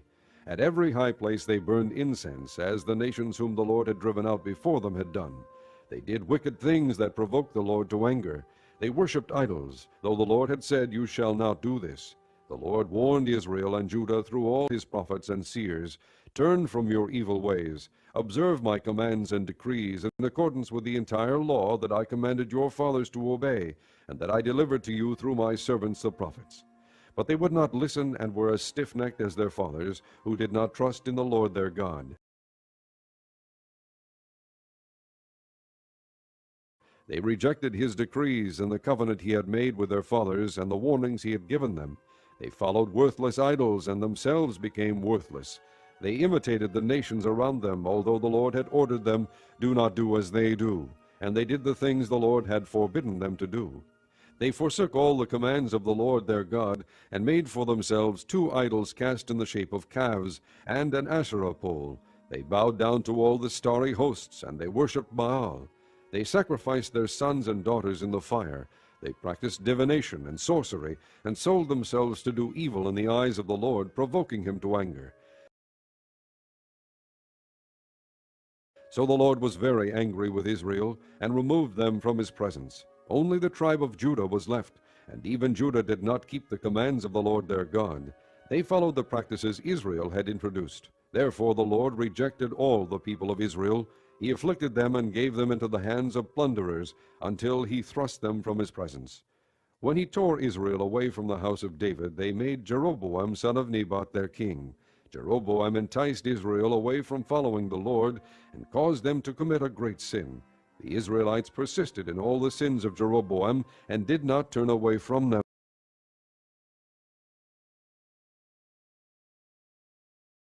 until the Lord removed them from his presence, as he had warned through all his servants the prophets. So the people of Israel were taken from their homeland into exile in Assyria, and they are still there. The king of Assyria brought people from Babylon, Cutha, Ava, Hamath, and Shephavaim, and settled them in the towns of Samaria to replace the Israelites. They took over Samaria and lived in its towns. When they first lived there, they did not worship the Lord, so he sent lions among them, and they killed some of the people. It was reported to the king of Assyria, "The people you deported and resettled in the towns of Samaria do not know what the God of that country requires. He has sent lions among them, which are killing them off, because the people do not know what he requires." Then the king of Assyria gave this order: "Have one of the priests you took captive from Samaria go back to live there and teach the people what the God of the land requires." So one of the priests who had been exiled from Samaria came to live in Bethel and taught them how to worship the Lord. Nevertheless, each national group made its own gods in the several towns where they settled, and set them up in the shrines the people of Samaria had made at the high places. The men from Babylon made Succoth-Benoth, the men from Cutha made Nergal, and the men from Hamath made Ashima. The Avites made Nibhaz and Tartak, and the Shephavites burned their children in the fire as sacrifices to Adramelech and Anamelech, the gods of Sepharvaim. They worshipped the Lord, but they also appointed all sorts of their own people to officiate for them as priests in the shrines at the high places. They worshipped the Lord, but they also served their own gods, in accordance with the customs of the nations from which they had been brought. To this day they persist in their former practices. They neither worship the Lord nor adhere to the decrees and ordinances, the laws and commands that the Lord gave the descendants of Jacob, whom he named Israel. When the Lord made a covenant with the Israelites, he commanded them, "Do not worship any other god or bow down to them, serve them or sacrifice to them."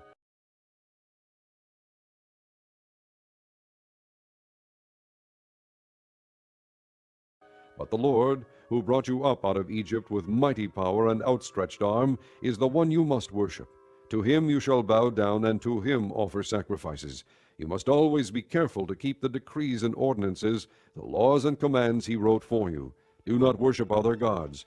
Do not forget the covenant I made with you, and do not worship other gods. Rather worship the Lord your God. It is he who will deliver you from the hand of your enemies.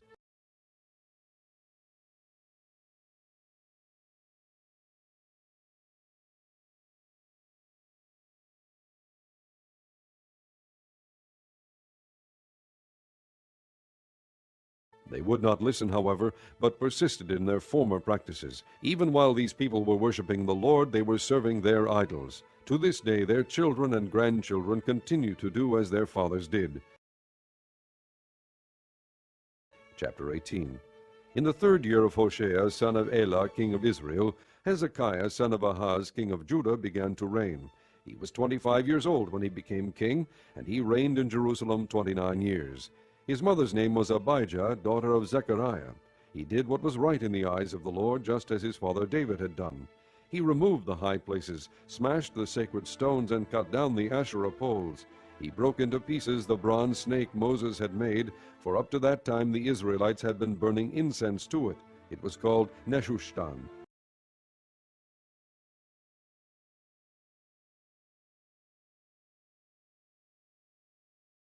Hezekiah trusted in the Lord, the God of Israel.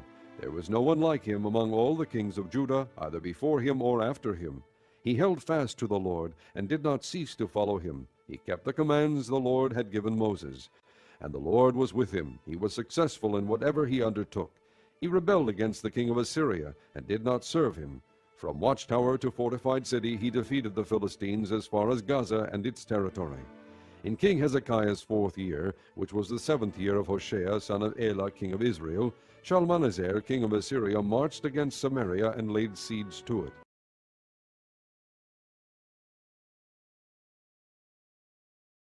At the end of 3 years the Assyrians took it.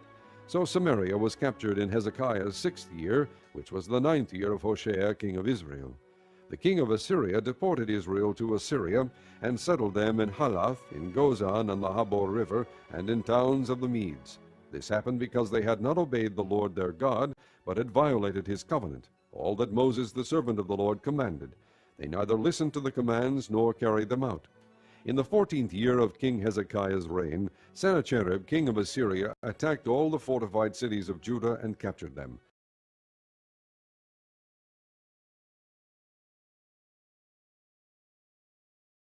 So Hezekiah king of Judah sent this message to the king of Assyria at Lachish: I have done wrong. Withdraw from me, and I will pay whatever you demand of me. The king of Assyria exacted from Hezekiah king of Judah 300 talents of silver and 30 talents of gold. So Hezekiah gave him all the silver that was found in the temple of the Lord, and in the treasuries of the royal palace. At this time Hezekiah king of Judah stripped off the gold with which he had covered the doors and doorposts of the temple of the Lord, and gave it to the king of Assyria.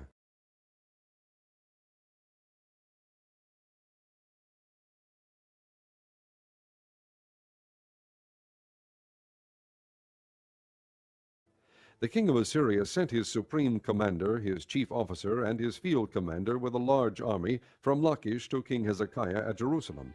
They came up to Jerusalem and stopped at the aqueduct of the upper pool on the road to the washerman's field. They called for the king, and Eliakim son of Hilkiah the palace administrator, Shebna the secretary, and Joah son of Asaph the recorder went out to them. The field commander said to them, Tell Hezekiah, this is what the great king, the king of Assyria, says. On what are you basing this confidence of yours?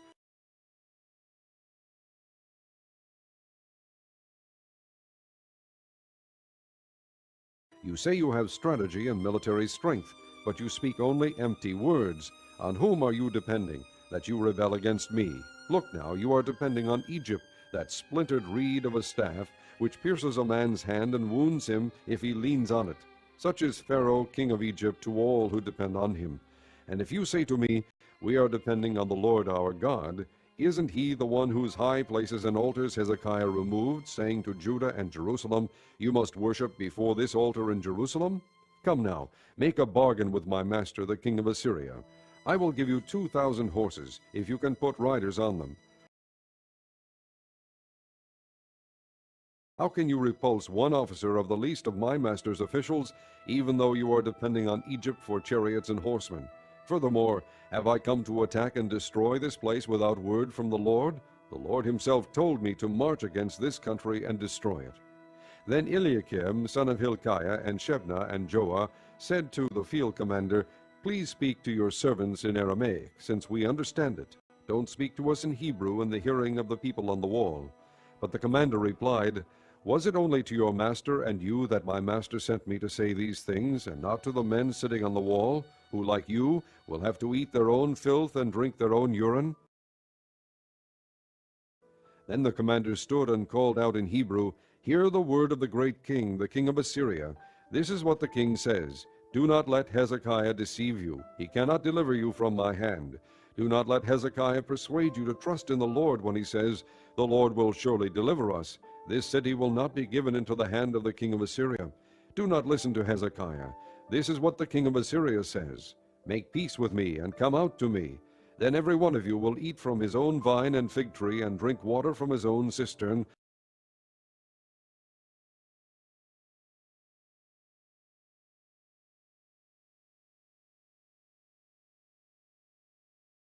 until I come and take you to a land like your own, a land of grain and new wine, a land of bread and vineyards, a land of olive trees and honey. Choose life and not death. Do not listen to Hezekiah, for he is misleading you when he says, The Lord will deliver us. Has the God of any nation ever delivered his land from the hand of the king of Assyria? Where are the gods of Hamath and Arpad? Where are the gods of Shepharaim, Hena, and Eva? Have they rescued Samaria from my hand? Who of all the gods of these countries has been able to save his land from me? How then can the Lord deliver Jerusalem from my hand?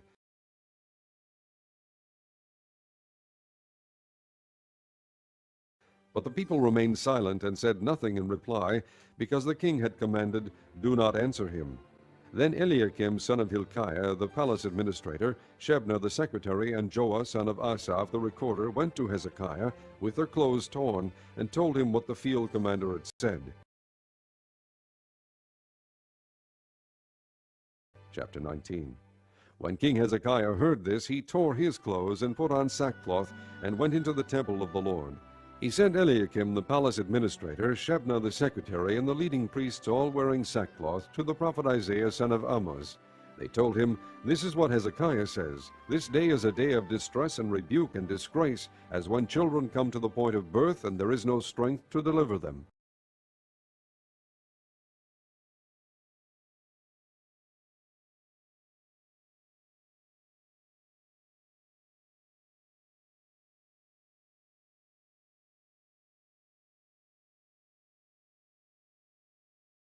It may be that the Lord your God will hear all the words of the field commander, whom his master the king of Assyria has sent to ridicule the living God, and that he will rebuke him for the words the Lord your God has heard.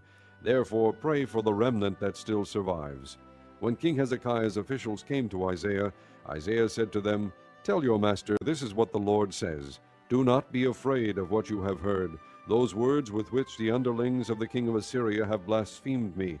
Listen, I'm going to put such a spirit in him that when he hears a certain report, he will return to his own country, and there I will have him cut down with the sword. When the field commander heard that the king of Assyria had left Lachish, he withdrew and found the king fighting against Libnah. Now Sennacherib received a report that Tirhakah, the Cushite king of Egypt, was marching out to fight against him. So he again sent messengers to Hezekiah with this word, Say to Hezekiah, king of Judah, Do not let the God you depend on deceive you when he says, Jerusalem will not be handed over to the king of Assyria. Surely you have heard what the kings of Assyria have done to all the countries, destroying them completely. And will you be delivered? Did the gods of the nations that were destroyed by my forefathers deliver them? The gods of Gozan, Haran, Rezeph, and the people of Aden, who were in Tel-Azar? Where is the king of Hamath, the king of Arpad, the king of the city of Sepharvaim, or of Hena, or Eva? Hezekiah received the letter from the messengers and read it. Then he went up to the temple of the Lord and spread it out before the Lord. And Hezekiah prayed to the Lord, O Lord God of Israel, enthroned between the cherubim, you alone are God over all the kingdoms of the earth. You have made heaven and earth. Give ear, O Lord, and hear. Open your eyes, O Lord, and see. Listen to the word Sennacherib has sent to insult the living God. It is true, O Lord, that the Assyrian kings have laid waste these nations and their lands.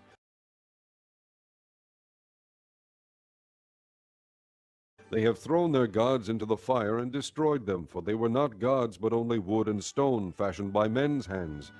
Now, O Lord our God, deliver us from his hand, so that all kingdoms on earth may know that you alone, O Lord our God. Then Isaiah son of Amoz sent a message to Hezekiah. This is what the Lord, the God of Israel, says. I have heard your prayer concerning Sennacherib, king of Assyria. This is the word that the Lord has spoken against him. The virgin daughter of Zion despises you and mocks you. The daughter of Jerusalem tosses her head as you flee.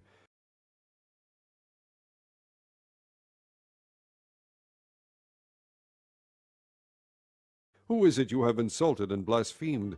Against whom have you raised your voice and lifted your eyes in pride? Against the Holy One of Israel. By your messengers you have heaped insults on the Lord, and you have said, With my many chariots I have ascended the heights of the mountains, the utmost heights of Lebanon. I have cut down its tallest cedars, the choicest of its pines. I have reached its remotest parts, the finest of its forests. I have dug wells in foreign lands and drunk the water there. With the soles of my feet I have dried up all the streams of Egypt. Have you not heard? Long ago I ordained it. In days of old I planned it. Now I have brought it to pass, that you have turned fortified cities into piles of stone. Their people, drained of power, are dismayed and put to shame. They are like plants in the field, like tender green shoots, like grass sprouting on the roof, scorched before it grows up. But I know where you stay, and when you come and go, and how you rage against me. Because you rage against me, and your insolence has reached my ears, I will put my hook in your nose and my bit in your mouth, and I will make you return by the way you came. This will be the sign for you, O Hezekiah. This year you will eat what grows by itself, and the second year what springs from that. But in the third year sow and reap, plant vineyards and eat their fruit. Once more a remnant of the house of Judah will take root below and bear fruit above. For out of Jerusalem will come a remnant, and out of Mount Zion a band of survivors. The zeal of the Lord Almighty will accomplish this. Therefore this is what the Lord says concerning the king of Assyria. He will not enter this city or shoot an arrow here. He will not come before it with shield or build a siege ramp against it. By the way that he came he will return. He will not enter this city, declares the Lord. I will defend this city and save it, for my sake and for the sake of David my servant. That night the angel of the Lord went out and put to death 185,000 men in the Assyrian camp. When the people got up the next morning, there were all the dead bodies. So Sennacherib, king of Assyria, broke camp and withdrew. He returned to Nineveh and stayed there. One day, while he was worshipping in the temple of his god Nisroch, his sons Adramelech and Sherezer cut him down with a sword, and they escaped to the land of Ararat. And Esarhaddon, his son, succeeded him as king. Chapter 20. In those days Hezekiah became ill and was at the point of death. The prophet Isaiah, son of Amoz, went to him and said, This is what the Lord says, Put your house in order, because you are going to die. You will not recover. Hezekiah turned his face to the wall and prayed to the Lord, Remember, O Lord, how I have walked before you faithfully and with wholehearted devotion, and have done what is good in your eyes. And Hezekiah wept bitterly. Before Isaiah had left the middle court, the word of the Lord came to him,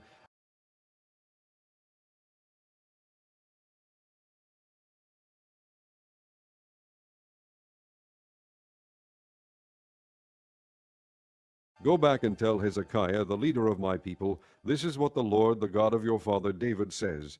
I have heard your prayer and seen your tears. I will heal you. On the third day from now you will go up to the temple of the Lord. I will add 15 years to your life, and I will deliver you and this city from the hand of the king of Assyria. I will defend this city for my sake and for the sake of my servant David. Then Isaiah said, Prepare a poultice of figs. They did so and applied it to the boil, and he recovered. Hezekiah had asked Isaiah, What will be the sign that the Lord will heal me, and that I will go up to the temple of the Lord on the third day from now? Isaiah answered, This is the Lord's sign to you that the Lord will do what he has promised. Shall the shadow go forward 10 steps, or shall it go back 10 steps? It is a simple matter for the shadow to go forward 10 steps, said Hezekiah. Rather have it go back 10 steps. Then the prophet Isaiah called upon the Lord, and the Lord made the shadow go back the steps it had gone down on the stairway of Ahaz. At that time Merodach-Baladan, son of Baladan, king of Babylon, sent Hezekiah letters and a gift, because he had heard of Hezekiah's illness.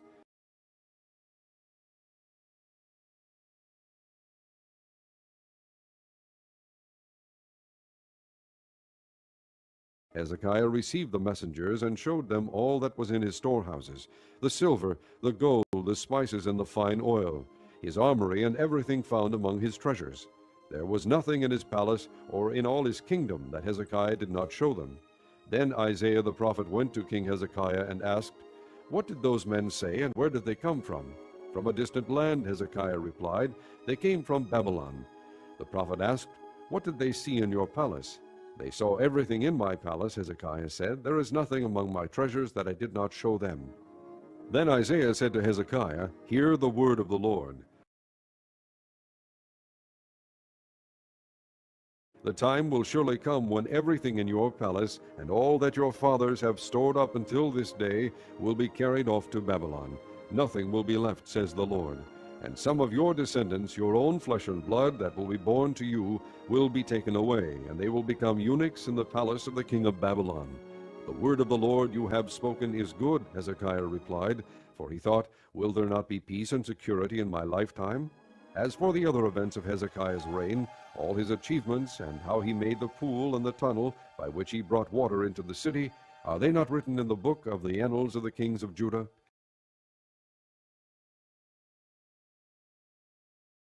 Hezekiah rested with his fathers, and Manasseh his son succeeded him as king.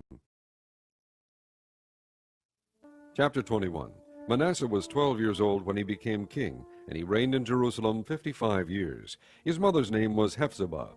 He did evil in the eyes of the Lord, following the detestable practices of the nations the Lord had driven out before the Israelites. He rebuilt the high places his father Hezekiah had destroyed. He also erected altars to Baal and made an Asherah pole, as Ahab king of Israel had done. He bowed down to all the starry hosts and worshipped them. He built altars in the temple of the Lord, of which the Lord had said, "In Jerusalem I will put my name."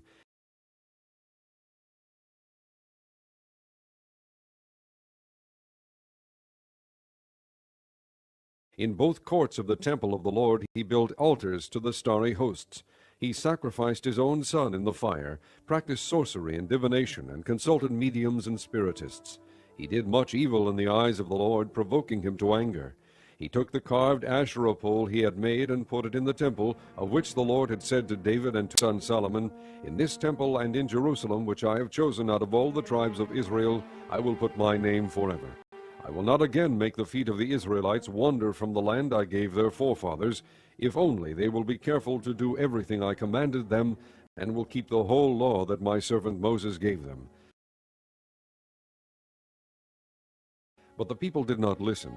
Manasseh led them astray, so that they did more evil than the nations the Lord had destroyed before the Israelites. The Lord said through his servants the prophets, "Manasseh king of Judah has committed these detestable sins. He has done more evil than the Amorites who preceded him, and has led Judah into sin with his idols. Therefore this is what the Lord, the God of Israel, says, I am going to bring such disaster on Jerusalem and Judah that the ears of everyone who hears of it will tingle.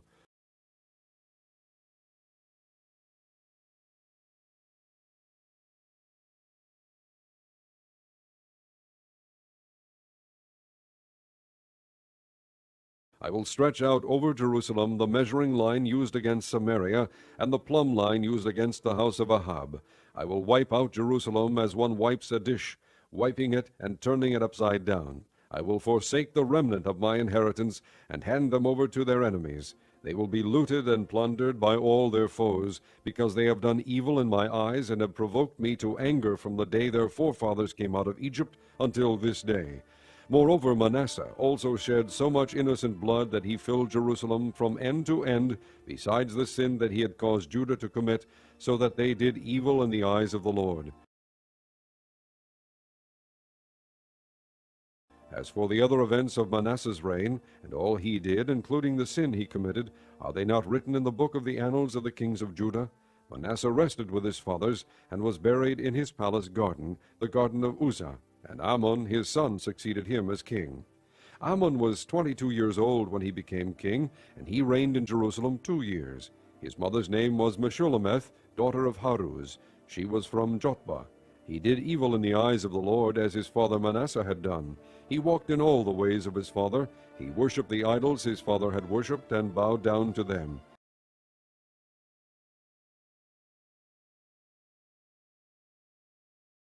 He forsook the Lord, the God of his fathers, and did not walk in the way of the Lord. Ammon's officials conspired against him and assassinated the king in his palace. Then the people of the land killed all who had plotted against King Ammon, and they made Josiah his son king in his place. As for the other events of Ammon's reign and what he did, are they not written in the book of the annals of the kings of Judah? He was buried in his grave in the garden of Uzzah, and Josiah his son succeeded him as king. Chapter 22. Josiah was 8 years old when he became king, and he reigned in Jerusalem 31 years. His mother's name was Jedidah, daughter of Adaiah. She was from Boscath. He did what was right in the eyes of the Lord, and walked in all the ways of his father David, not turning aside to the right or to the left. In the 18th year of his reign, King Josiah sent the secretary Shaphan, son of Azaliah, the son of Meshullam, to the temple of the Lord. He said, "Go up to Hilkiah the high priest, and have him get ready the money that has been brought into the temple of the Lord, which the doorkeepers have collected from the people.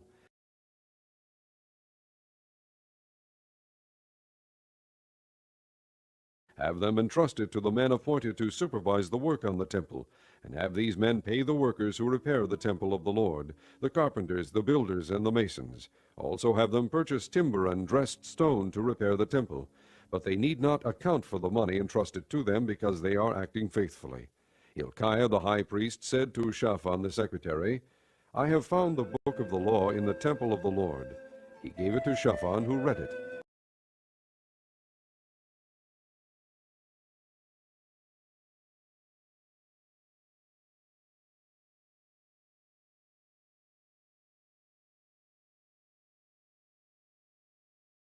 Then Shaphan the secretary went to the king and reported to him, "Your officials have paid out the money that was in the temple of the Lord, and have entrusted it to the workers and supervisors at the temple."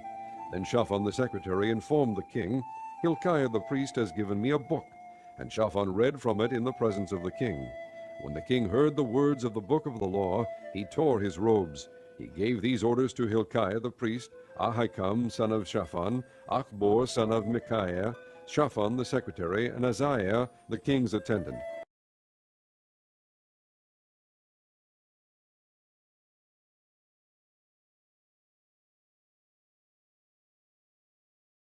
"Go and inquire of the Lord for me, and for the people, and for all Judah, about what is written in this book that has been found. Great is the Lord's anger that burns against us, because our fathers have not obeyed the words of this book. They have not acted in accordance with all that is written there concerning us."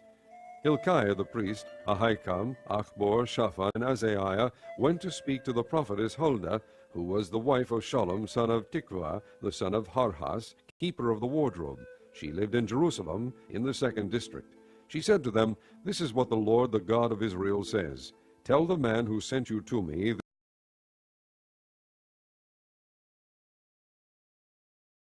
this is what the Lord says. I'm going to bring disaster on this place and its people, according to everything written in the book the king of Judah has read. Because they have forsaken me and burned incense to other gods, and provoked me to anger by all the idols their hands have made, my anger will burn against this place and will not be quenched. Tell the king of Judah who sent you to inquire of the Lord, this is what the Lord, the God of Israel, says concerning the words you heard.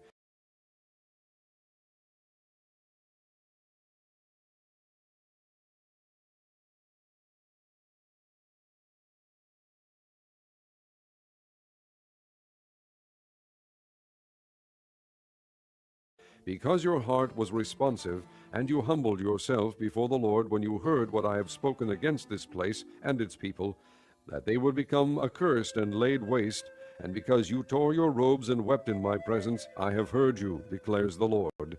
Therefore I will gather you to your fathers, and you will be buried in peace. Your eyes will not see all the disaster I am going to bring on this place." So they took her answer back to the king. Chapter 23. Then the king called together all the elders of Judah and Jerusalem. He went up to the temple of the Lord with the men of Judah, the people of Jerusalem, the priests and the prophets, all the people from the least to the greatest. He read in their hearing all the words of the book of the covenant which had been found in the temple of the Lord.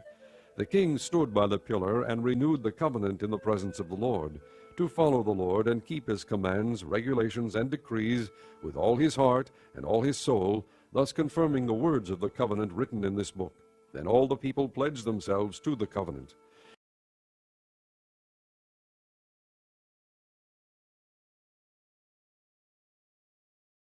The king ordered Hilkiah the high priest, the priests next in rank, and the doorkeepers to remove from the temple of the Lord all the articles made for Baal and Asherah and all the starry hosts.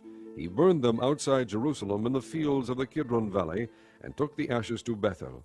He did away with the pagan priests appointed by the kings of Judah to burn incense on the high places of the towns of Judah and on those around Jerusalem, those who burned incense to Baal, to the sun and moon, to the constellations, and to all the starry hosts.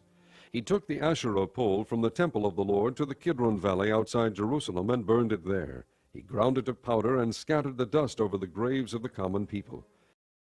He also tore down the quarters of the male shrine prostitutes, which were in the temple of the Lord, and where women did weaving for Asherah. Josiah brought all the priests from the towns of Judah and desecrated the high places, from Geba to Beersheba, where the priests had burned incense. He broke down the shrines at the gates, at the entrance to the gate of Joshua, the city governor, which is on the left of the city gate. Although the priests of the high places did not serve at the altar of the Lord in Jerusalem, they ate unleavened bread with their fellow priests.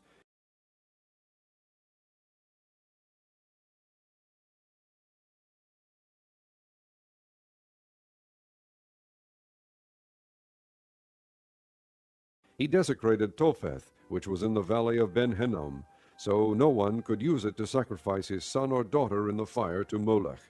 He removed from the entrance to the temple of the Lord the horses that the kings of Judah had dedicated to the sun. They were in the court near the room of an official named Nathan Melech. Josiah then burned the chariots dedicated to the sun. He pulled down the altars the kings of Judah had erected on the roof near the upper room of Ahaz, and the altars Manasseh had built in the two courts of the temple of the Lord. He removed them from there, smashed them to pieces, and threw the rubble into the Kidron Valley.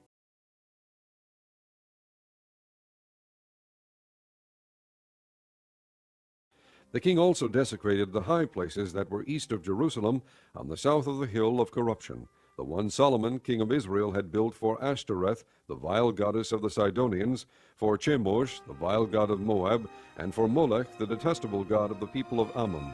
Josiah smashed the sacred stones and cut down the Asherah poles and covered the sites with human bones.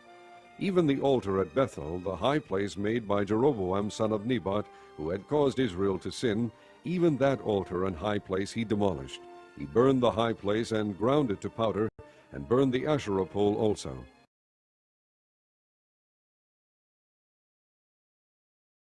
Then Josiah looked around, and when he saw the tombs that were there on the hillside, he had the bones removed from them and burned on the altar to defile it, in accordance with the word of the Lord proclaimed by the man of God who foretold these things. The king asked, "What is that tombstone I see?" The men of the city said, "It marks the tomb of the man of God who came from Judah and pronounced against the altar of Bethel the very things you have done to it." "Leave it alone," he said. "Don't let anyone disturb his bones." So they spared his bones, and those of the prophet who had come from Samaria.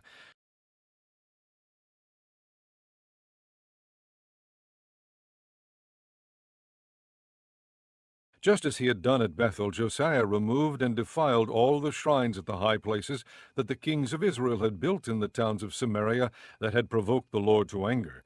Josiah slaughtered all the priests of those high places on the altars, and burned human bones on them. Then he went back to Jerusalem. The king gave this order to all the people: "Celebrate the Passover to the Lord your God, as it is written in this book of the covenant." Not since the days of the judges who led Israel, nor throughout the days of the kings of Israel and the kings of Judah, had any such Passover been observed. But in the 18th year of King Josiah, this Passover was celebrated to the Lord in Jerusalem. Furthermore, Josiah got rid of the mediums and spiritists, the household gods, the idols, and all the other detestable things seen in Judah and Jerusalem.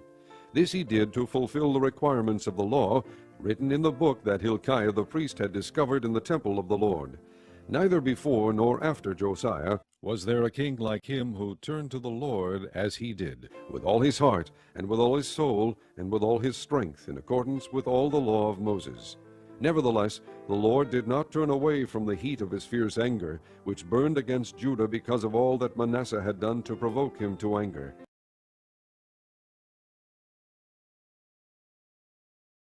So the Lord said, I will remove Judah also from my presence as I remove Israel, and I will reject Jerusalem, the city I chose, and this temple, about which I said, There shall my name be. As for the other events of Josiah's reign and all he did, are they not written in the book of the annals of the kings of Judah? While Josiah was king, Pharaoh Necho, king of Egypt, went up to the Euphrates River to help the king of Assyria. King Josiah marched out to meet him in battle, but Necho faced him and killed him at Megiddo. Josiah's servants brought his body in a chariot from Megiddo to Jerusalem, and buried him in his own tomb. And the people of the land took Jehoahaz son of Josiah, and anointed him and made him king in place of his father. Jehoahaz was 23 years old when he became king, and he reigned in Jerusalem 3 months. His mother's name was Hamutal, daughter of Jeremiah. She was from Libnah.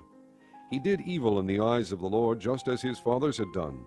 Pharaoh Necho put him in chains at Riblah in the land of Hamath, so that he might not reign in Jerusalem, and he imposed on Judah a levy of 100 talents of silver and a talent of gold. Pharaoh Necho made Eliakim, son of Josiah, king in place of his father Josiah, and changed Eliakim's name to Jehoiakim. But he took Jehoahaz and carried him off to Egypt, and there he died. Jehoiakim paid Pharaoh Necho the silver and gold he demanded. In order to do so, he taxed the land and exacted the silver and gold from the people of the land according to their assessments. Jehoiakim was 25 years old when he became king, and he reigned in Jerusalem 11 years. His mother's name was Zebedah, daughter of Pedaiah. She was from Rumah. and he did evil in the eyes of the Lord, just as his fathers had done.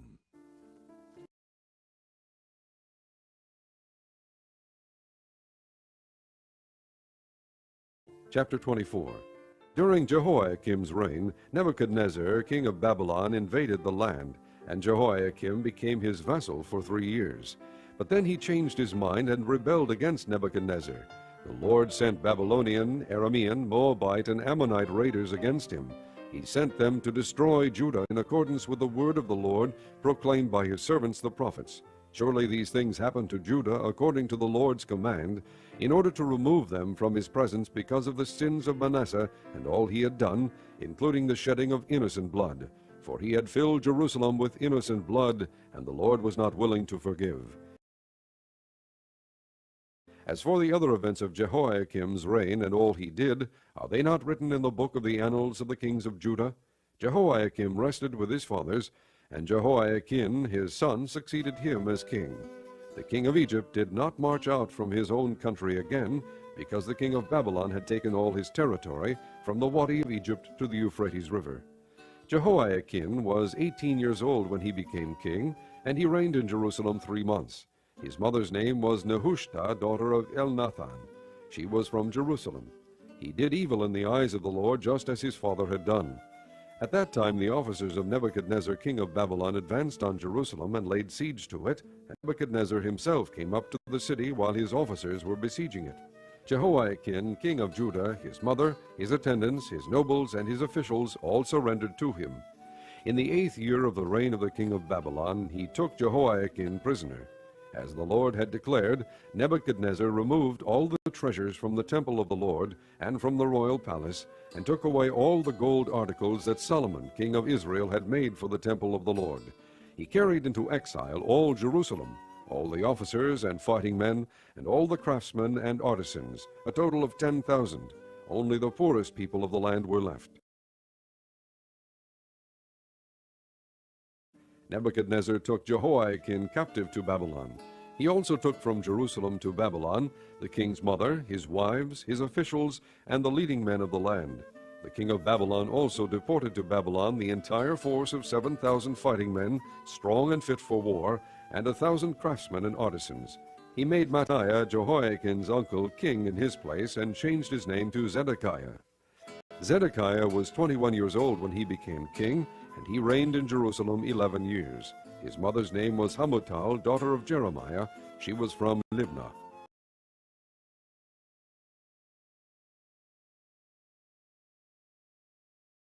He did evil in the eyes of the Lord, just as Jehoiakim had done.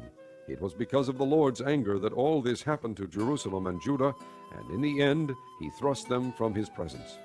Now Zedekiah rebelled against the king of Babylon. Chapter 25. So in the 9th year of Zedekiah's reign, on the 10th day of the 10th month, Nebuchadnezzar king of Babylon marched against Jerusalem with his whole army. He encamped outside the city and built siege works all around it. The city was kept under siege until the 11th year of King Zedekiah. By the 9th day of the 4th month, the famine in the city had become so severe that there was no food for the people to eat. Then the city wall was broken through, and the whole army fled at night through the gate between the two walls near the king's garden, though the Babylonians were surrounding the city. They fled toward the Arabah,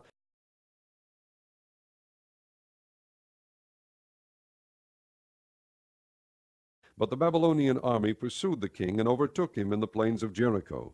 All his soldiers were separated from him and scattered, and he was captured. He was taken to the king of Babylon at Riblah, where sentence was pronounced on him. They killed the sons of Zedekiah before his eyes. Then they put out his eyes, bound him with bronze shackles, and took him to Babylon.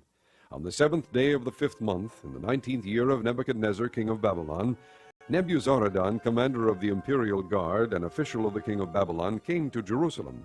He set fire to the temple of the Lord, the royal palace, and all the houses of Jerusalem. Every important building he burned down. The whole Babylonian army, under the commander of the imperial guard, broke down the walls around Jerusalem. Nebuzaradan, the commander of the guard, carried into exile the people who remained in the city, along with the rest of the populace and those who had gone over to the king of Babylon. But the commander left behind some of the poorest people of the land to work the vineyards and fields. The Babylonians broke up the bronze pillars, the movable stands, and the bronze sea that were at the temple of the Lord, and they carried the bronze to Babylon. They also took away the pots, shovels, wick trimmers, dishes, and all the bronze articles used in the temple service.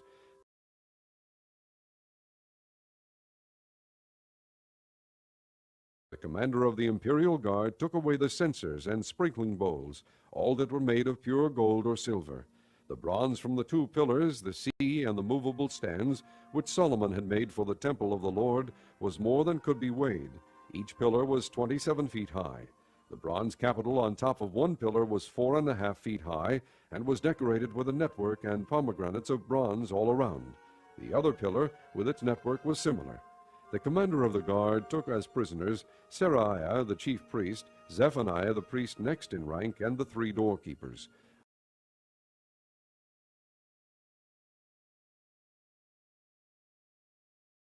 Of those still in the city, he took the officer in charge of the fighting men and 5 royal advisers.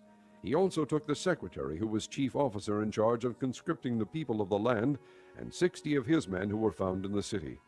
Nebuzaradan, the commander, took them all and brought them to the king of Babylon at Riblah. There at Riblah, in the land of Hamath, the king had them executed. So Judah went into captivity away from her land.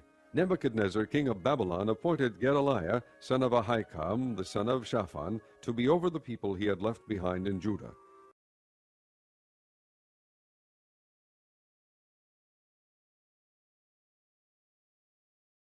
When all the army officers and their men heard that the king of Babylon had appointed Gedaliah as governor, they came to Gedaliah at Mizpah. Ishmael, son of Nethaniah, Johanan, son of Kareah, Seraiah, son of Tanhumeth, the Netophathite, Jaazaniah, the son of the Maakathite, and their men. Gedaliah took an oath to reassure them and their men. "Do not be afraid of the Babylonian officials," he said. "Settle down in the land and serve the king of Babylon, and it will go well with you." In the 7th month, however, Ishmael, son of Nethaniah, the son of Elishama, who was of royal blood, came with 10 men and assassinated Gedaliah, and also the men of Judah and the Babylonians who were with him at Mizpah. At this all the people from the least to the greatest, together with the army officers, fled to Egypt for fear of the Babylonians. In the 37th year of the exile of Jehoiakim, king of Judah, in the year Evil-Merodach became king of Babylon, he released Jehoiakim from prison on the 27th day of the 12th month. He spoke kindly to him and gave him a seat of honor higher than those of the other kings who were with him in Babylon. So Jehoiakim put aside his prison clothes, and for the rest of his life ate regularly at the king's table. Day by day the king gave Jehoiakim a regular allowance as long as he lived.